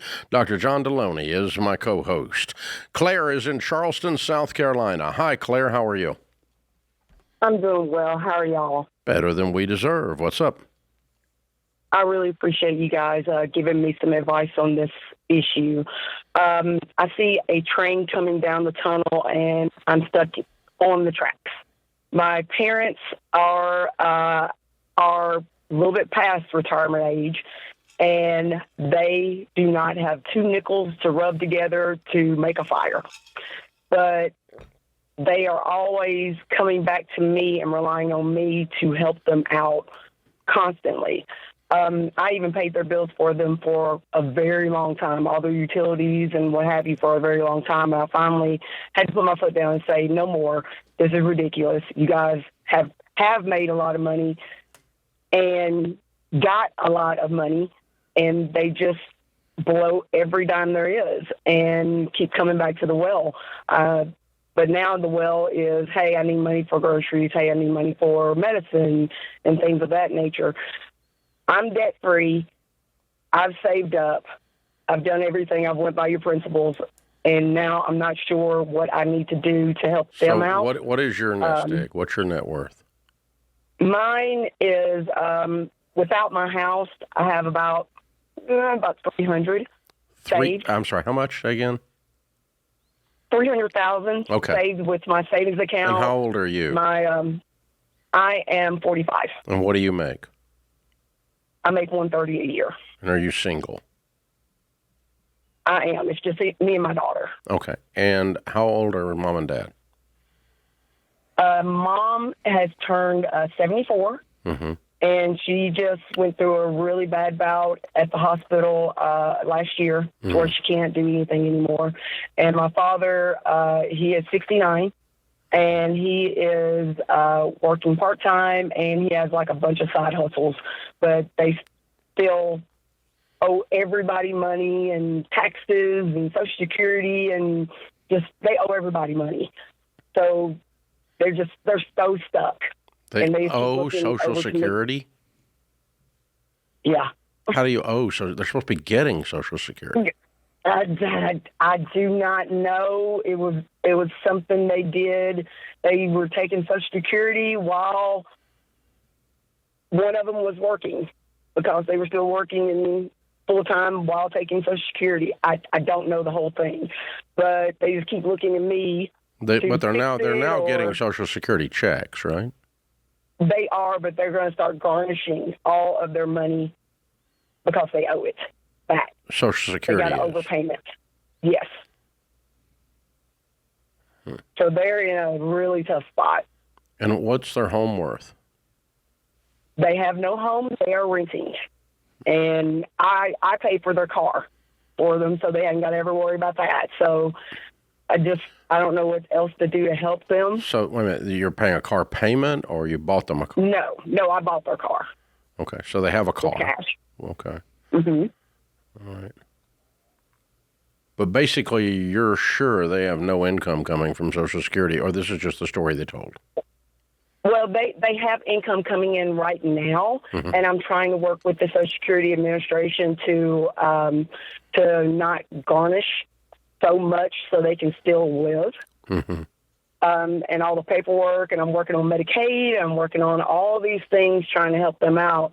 But I just can't keep all the plates in the air spinning and also deplete everything that I've Are you their so only hard. child? No, I'm a child. I'm one of 10. Where's the other ones? Some of them are adopted, and they're very young. So they're just now starting their life out. So I've not asked them for anything. The other ones, they are not financially stable whatsoever. I am the only one that has no debt, that has bought a house, that has done all the things and done the responsible things. Everybody else went kind of sideways. Okay, you do not have the money to 100% support 2 households. You don't make enough. No, Okay. absolutely not. So you're going to have to decide a dollar amount, $1 or more, that you are going to commit to this. I did that already. Okay. And then after that, for a few years. after that, the answer is just no. Okay. It's just no. I'm sorry, Mom. I just don't have the money. I'm sorry, Dad. I have this much money, and I'm giving you enough to cover your lights and your groceries. There's that coming in, and I can't cover the other stuff. You're going to have to do something else. You're going to have to figure it out. Yeah, because I did that for years, and they took the little bit of money they did have and blew it. Well, so that's why, I guess, because I'm resentful you get of to that decide. too. You get to. You told me 3 times how bad they are with money, which means you resent giving them money. So zero is a possible amount to give them. Okay. Or I'm just trying to honor them and take No, care you're of not them, make sure honoring they're them. okay. That's bull. Honor your parents from the Bible does not mean give money to people who are misbehaving. That is not what that Bible reference means. It means that we honor the office of father, the office of mother. But if your mother's doing cocaine, we don't give her cocaine and call that honoring your mother. That's bull. Yes, sir. Okay? So, no, they're misbehaving, and we're not going to honor their misbehavior, period. Now, you get to decide how involved you still want to be in this. You could go all the way to, I'm going to give you $500 a month, and you're going to give me your Social Security check and control of your money. And you don't get to spend anything except what I say. And that way I know you're buying groceries and your lights are kept on, because you people are acting like you're 14 years old and you live in Congress. Actually, there's 14-year-olds that do a better job than you people. And so you're correct. You know, you can go that far and just take over and take care of them as if they're complete imbeciles, which they may be, okay? Or you can say, I'm going to do nothing. I've done all I'm going to do. Good luck with it over there. Figure it out, boys and girls. You're freaking adults. You can say that. There's nothing wrong morally with any of that. But you decide where in there. But your problem, what's driving you crazy, is there is a constant moving target that you have allowed. And once you say no more moving target, then you're going 100% chance you're going to get pushback from them. Okay. Because they have they're boundaryless people, and when you set a boundary with boundaryless people, 100% of the time they resist it. And you have in the past, and they've run right through it, right? Well, yes. Yeah. So, Mom and Dad, I'm going to give you this amount of money and no more, and I'm just going to send you the check, and y'all figure it out. I'll tell you what I would do. I would buy grocery cards, and I would pay directly to the light company. I'm not giving anybody money anymore. Yeah, that's good too. Well, yeah. I'm going to send you $200 worth of grocery cards from Publix every month, and I'm going to pay your light bill through the end of the year.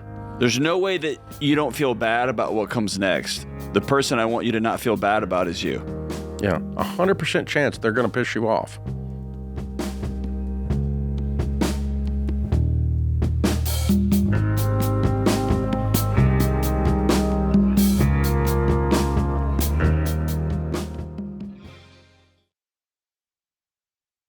Hey guys, Dave Ramsey here. Every day on this show, we help people work through real money problems and figure out what to do next. Now, you can get that same kind of help anytime with Ask Ramsey.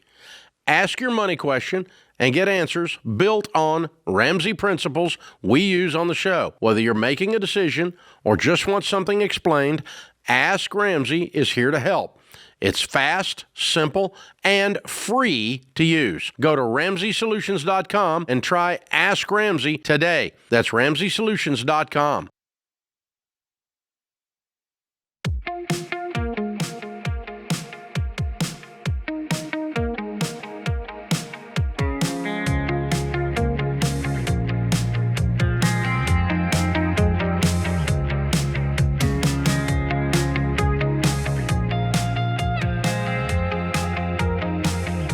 Mary is in Virginia. Hi, Mary. How are you? Hi. Thank you for taking my call. Sure. What's up? About 2 weeks ago, discovered over $100,000 in debt from my husband that I was previously unaware of. We are a military family, and he will retire in 8 months. So I'm trying to wrap my head around all of it and how I can pay that off in 8 months, since our economic situation will change drastically then. And I was looking at a HELOC, even though that's not something that I necessarily want to do, but I'm wondering if that is going to be our best option, because, again, we'll completely lose his paycheck in 8 months. Not completely, obviously, he'll get retirement, but how long has he been in the military? 22 years. Okay, so he's getting 20-year retirement, which is pretty strong. Yes. What's the debt? $92,262.85 from 2 cars, a credit card, and a personal expense. And then I found a fourth account, like FORTH, where it looks like he submitted to get them to negotiate the debts, and there was $28,532 in there. And then I have $33,000 in credit card debt as well too. Okay, so you guys were not handling your money together. He's handling his money over here, and he wasn't hiding it. He just didn't tell you. I mean, you don't have car debt with cars sitting in the driveway, and you're confused that we own cars. You knew you own cars. Yeah, we've been married for 5 years, and I tried to combine our finances, and he fought it like an uphill battle up until last month when he pulled money from a joint account. And when I was asking why he needed that much money, I just kind of really put my foot down, and I was like, I really need access to all the accounts. And that's when everything kind of just unpacked, because I realized that he had been pulling money from other accounts. He was spending $800 on eating out, $300 on gaming, and there's just... You guys really had substantially separate lives. Yes, financially. No, 100%. I mean lives. Your lives were separate. He had a whole life over there to the side that you weren't even half watching. I mean, I knew that he was eating out all the time, and the gaming, it's just, I didn't know that it was that severe. Yeah. And even when I brought it up about him eating at home and all these things, he just wasn't. And it just the car thing was something that caused a huge fight. Okay, so now where is his head today? Because he was bullheaded and didn't want to do anything smart back then. Is he now still defensive of this ridiculous position? When I took over everything and I basically couldn't sleep and saw everything, I had to sit him down and say, for my mental capacity and my nervous system regulation, I need everything. So I took his cards. He's only living on cash as of the last 2 weeks. If he needs something, he has to ask me for it. I removed every credit card off of Amazon, DoorDash. I've deleted everything from his phone. I needed to have complete control of everything. And so I now have complete control of the finances, and he hasn't said anything. I don't know that he's on board, but he's just... Well, this will last for a second. Yes, it's not going to last. That's obviously not sustainable. Right. So think of it as, the words we use around here is financial infidelity. Yes. You found out he was cheating on you, and it's important to come up with a 7-day plan and then another 7-day plan on, I need to know that I can trust you for 7 days. And that's often when somebody cheats on you, I want no more phone, no more of this, right? And but you got to do this money thing together. I don't think he wants to, but well, and you have to ask if behavior is a language, he's telling you, I don't want to be married to you. I'm not interested in sharing a life with you. I like you at home, taking care of the stuff so I can go do whatever I want, buy cars I can't afford, and go out to meals I can't afford, but I don't want to build a life with you. Mm-hmm. Right? And that's hard to metabolize, but if behavior is a language, that's what he's telling you, pretty loud and clear.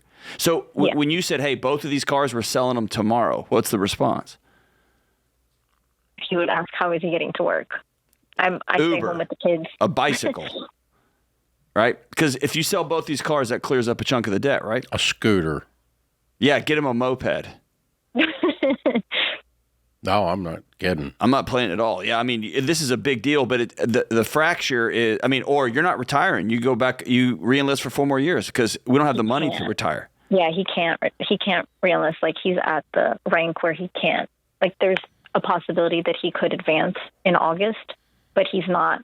That's not a guarantee, obviously. And so he's tapped out. He's done as much time as he can. Well, so but then it's timeline is not moving. Okay, but then he retires from the military and goes and gets a job the next day. Yeah. Right. Yeah. And takes a military retirement, and all those checks go in one pile to clean this mess up. Mm-hmm. Okay. So if we sell all the cars, we don't have $100,000 in debt, right? No, we also have 3 houses, so that's okay. We'll sell 2 of them. Which is not what I want to do because 2 of them are rented out. I don't want you to do any of this. I didn't want you to discover that this separate life you were leading led to an absolute disaster because your husband was moronic with the handling of his side of the money. And you guys never bothered to be intertwined enough in your marriage to know what the other one was doing. I don't want any of that for you, but that is where we are. You have $100,000 in debt. And no, I would not take out a home equity loan and keep another property that's an investment property and run the debt up on my home because right now, all this debt is in his name, right? You didn't sign any of it. No. Okay. So, if there's a divorce, it's his. So I'm not running up a home equity loan on our home. Especially in case this whole thing comes crashing down. If he hasn't fallen on the floor in front of you and said, I'm going to do whatever it takes, I want to keep this marriage. Instead, he's just sitting over there sucking his thumb in the corner like a whipped pup. Yeah, so you're going to take out a home equity loan, put your house on the block, and then he may go buy another car tomorrow. When I started telling him how this is ridiculous, the amount of debt, he tried to throw it in my face that it was the house's fault, that it was I'm the investor in the family, I guess. And so he was like, it's the house's fault. And I was like, you can't say that this started when we started buying houses because you didn't have anything to your name before you got married to me. How much equity do you have in those houses? My property that I bought before we were married has over $200,000 equity in it. The property that we bought together when we got married has over maybe 50. And then the last property, which is the one that we're not losing money on, it's just the one that we live in and the one that's the hardest because it was a multifamily because I thought I could scale up because, again, like you said, we were living separate financial lives, and I thought that that's where we were at, is the one that even if I tried to sell it, we would maybe break even we would clear our overhead as far as bills, but this house still needs work. Okay, but you just told me two really easy things. You sell the joint house y'all bought together, and it brings in $50,000, and then you sell both the cars, and you're debt free. Okay. I mean, none of this you want to do, but again, I'm way more worried about your marriage and your financial situation, to be honest with you. So am I. Yeah. Yeah, you guys have got to grow past this and combine everything and become a team, not a scolding mother. And that means you don't buy rental houses without y'all both saying, this is what we want to do together. We want to be landlords. Yeah, and he doesn't buy. There's no more you and me. There's now we. Or there's not going to be a we. Because you guys, this is exposed. This situation has exposed the weakness in the system that you were using. The system you were using doesn't work. We do not find in all the data and the research and the people that we study, people who become wealthy living extremely separate lives while married. They just don't. And this is the reason, is this kind of stuff happens. We only find that they're hand in glove working together, symbiotic, and aligned on our values and aligned on our goals and aligned on our targets and pointing and firing at the target together. And you guys got to get back to that. And then you've also got to get rid of the debt. And the way you get rid of the debt is sell the house and the cars.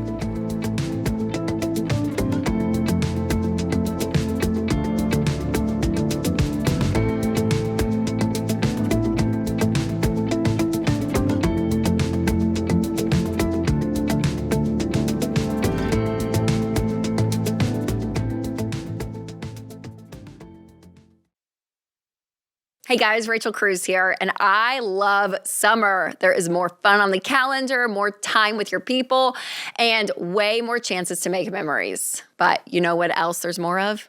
Spending. Oh, between the extra groceries and gas and camp fees and family trips, it all starts to add up so fast. And before you know it, money stress starts to steal the fun out of everything. And that is why I love the EveryDollar budget app, because it helps you plan your money, track your spending, and find more margin in your budget so that you can put extra cash towards the goals that matter most. Enjoy your summer without the money stress. Download the EveryDollar app in the App Store or Google Play and start for free today.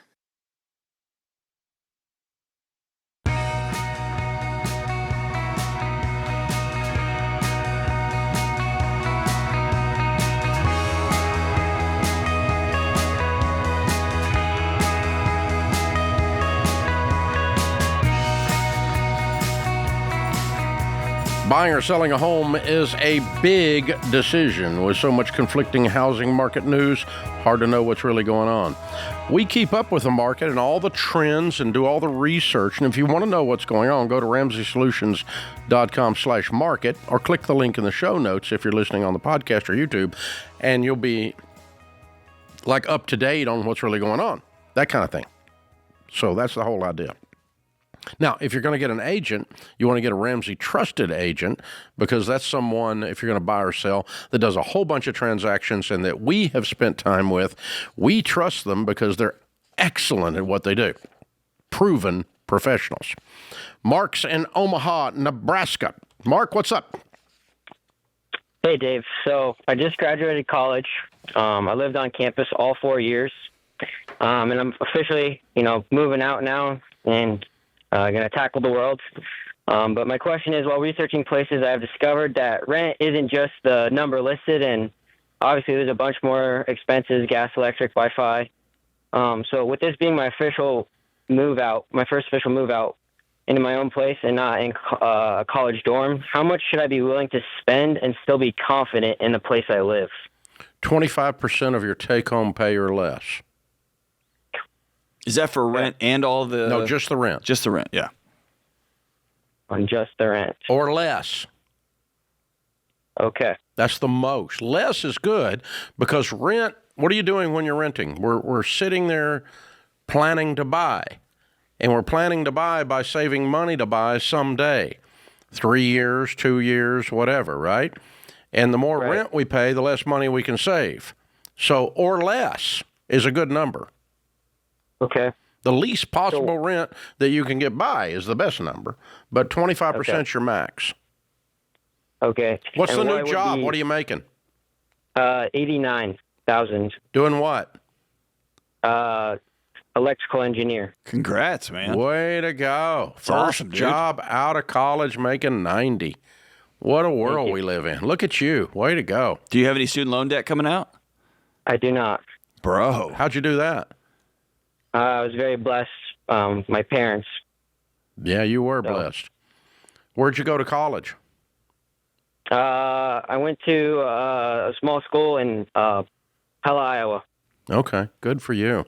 And you're going to be living in Omaha, or where are you going to be living? I'm moving down to Lincoln. Okay, good for you. All right. Hey, if you can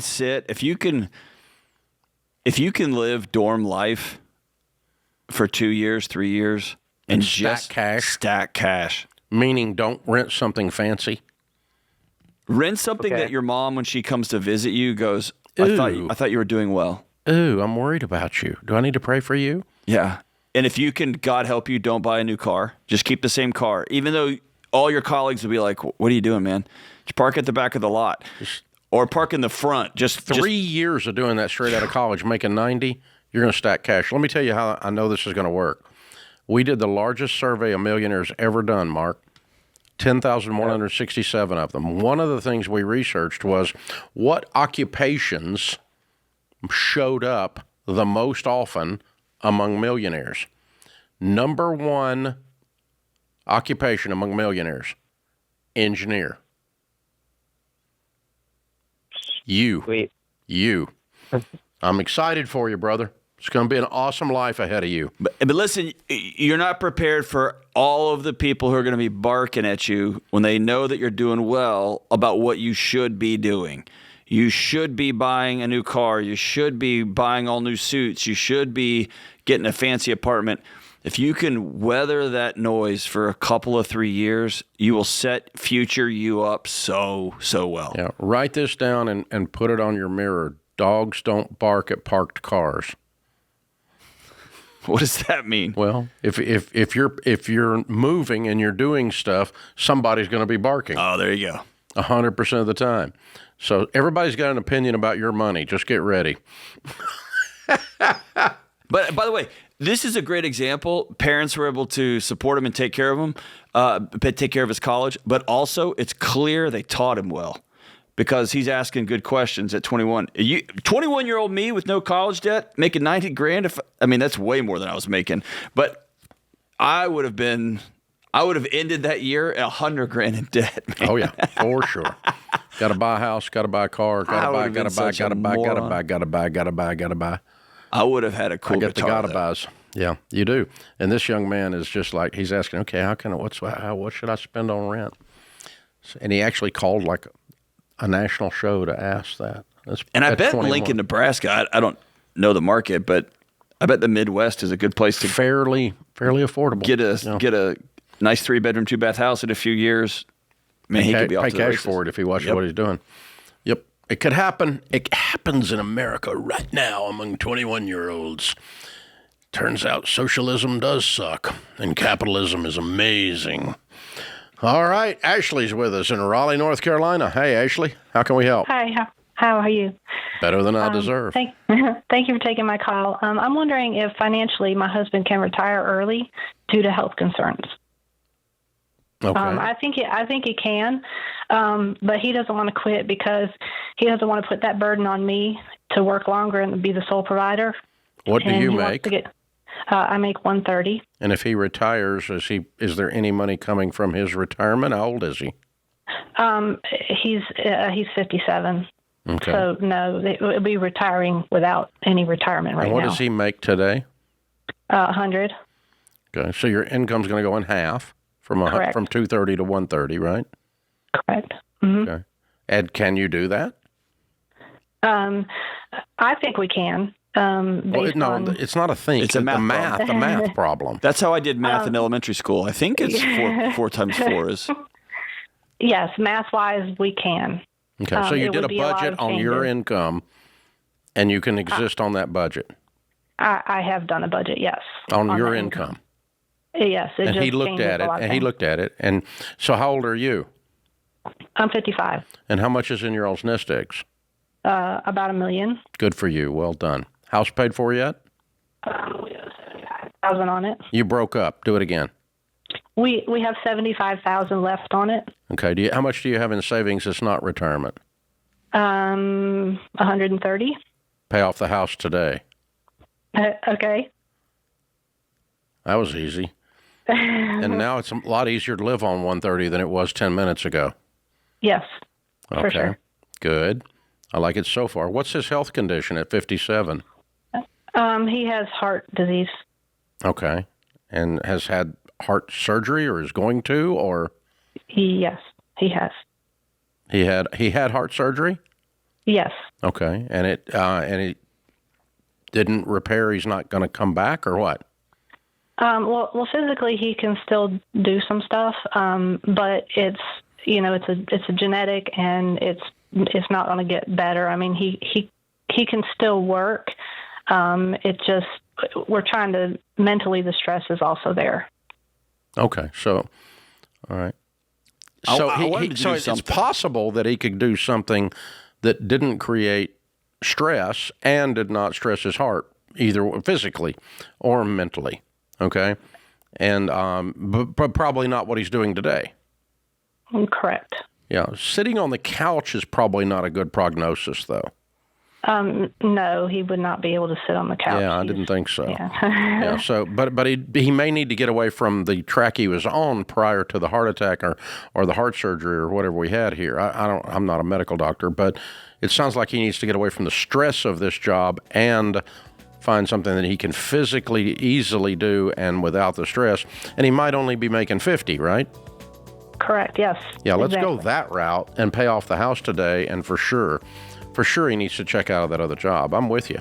But well done setting yourselves up for when life happened. Y'all were financially ready. Both of y'all are doing great. You got paid for a house. I hate that y'all are experiencing this. Yeah, you got $1 million in the bank, about to have a paid off house before the day is over. That gives y'all a ton of options. Yeah, at 55 and 57. Ding, ding. Millionaires. I just talked to another one. There they go. Hey, Mark, that I talked to a minute ago. That's your future right there, except you're going to get there at 35.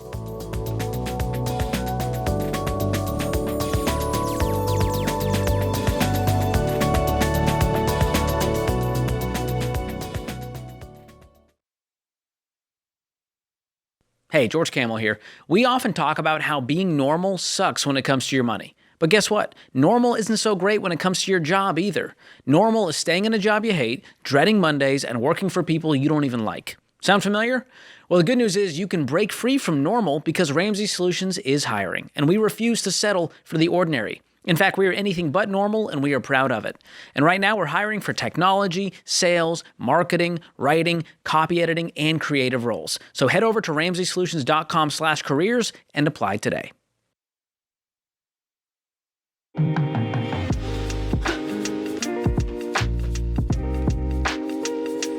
Our scripture of the day, Luke 6:38, give and it will be given to you. A good measure, pressed down, shaken together, and running over.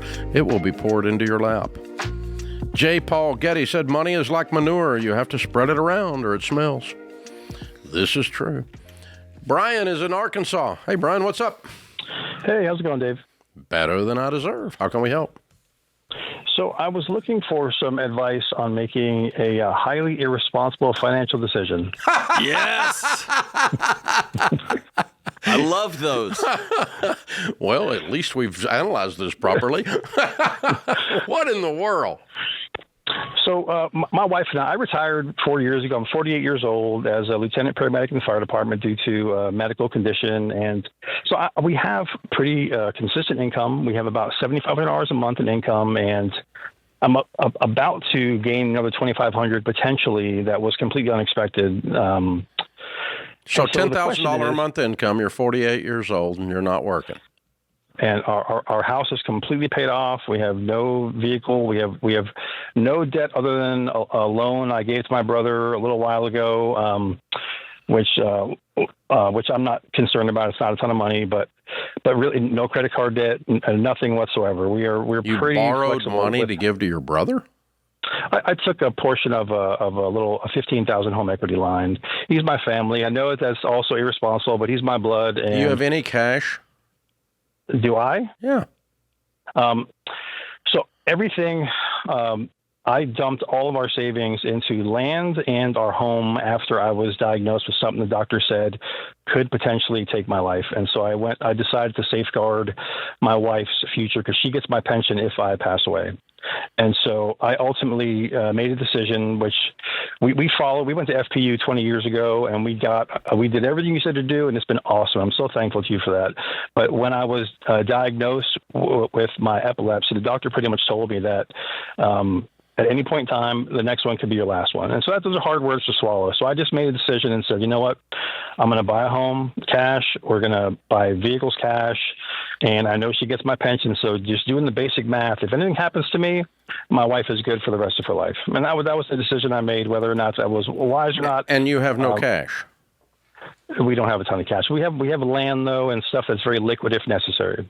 How much cash do you have? Maybe $15,000. Okay. That's not much of an emergency fund in this situation.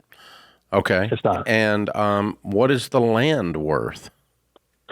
The land's about $150,000, and the home is about $425,000. Why is the land liquid? I don't think the market is. Well, the market here is it's hot. And so if I listed the land for sale, I say liquid, maybe it's the wrong term, but if I listed the land for sale, I'm confident that each parcel would sell for within a week or two. It's very, very popular out here. Does your wife work outside the home? No, she's my boss. I have a home inspection business and a handyman business that she runs, and so she does that. Is that part of the $10,000 income? No, that's completely separate. That is upwards of about. I don't add that because it's not I say guaranteed, but it's not part of pension or. What are you making on that? About $60,000 a year. Okay, so you have a $15,000 a month income and you have no cash. Where's all your money going? This just started, and so this is all relatively new. All this income literally has been generated and established in the last, say, about 2 years, and I'd say about half of it in the last. I think I got the picture, sorta, mostly. Okay. Now, what's the irresponsible decision we're going to make? Right. So here's the irresponsible decision. If we really get this additional $2,500 a month, I don't know the answer to the question, or I don't know why I'm calling, but we are really wanting to do the Great Loop, if you're familiar with it, where you buy a large, 2-bedroom, 2-bath boat, and you pretty much travel on the water full time. And I'm pretty confident that I could do that with about 50% of that additional $2,500 a month, as far as the debt we would incur. So purchasing the boat is the highly irresponsible decision. What's the boat cost? I'm pretty confident I could get the boat at about $150,000. Why don't you rent the boat? Impossible. I assure you, I've tried. Nobody will do that. There's no organization on the planet that will just rent a boat, and it would probably cost triple or quadruple if it existed.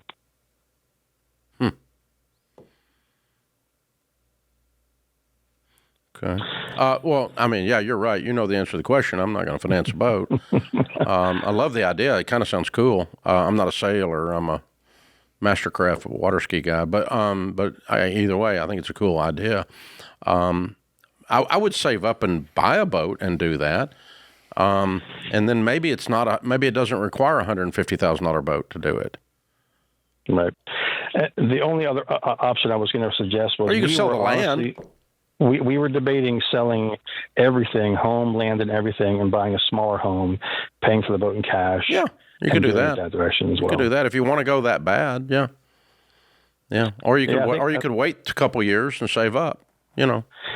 Everyone I hear that waits gets sick, and then they never do it. And so I think we're ready to go. You're 48.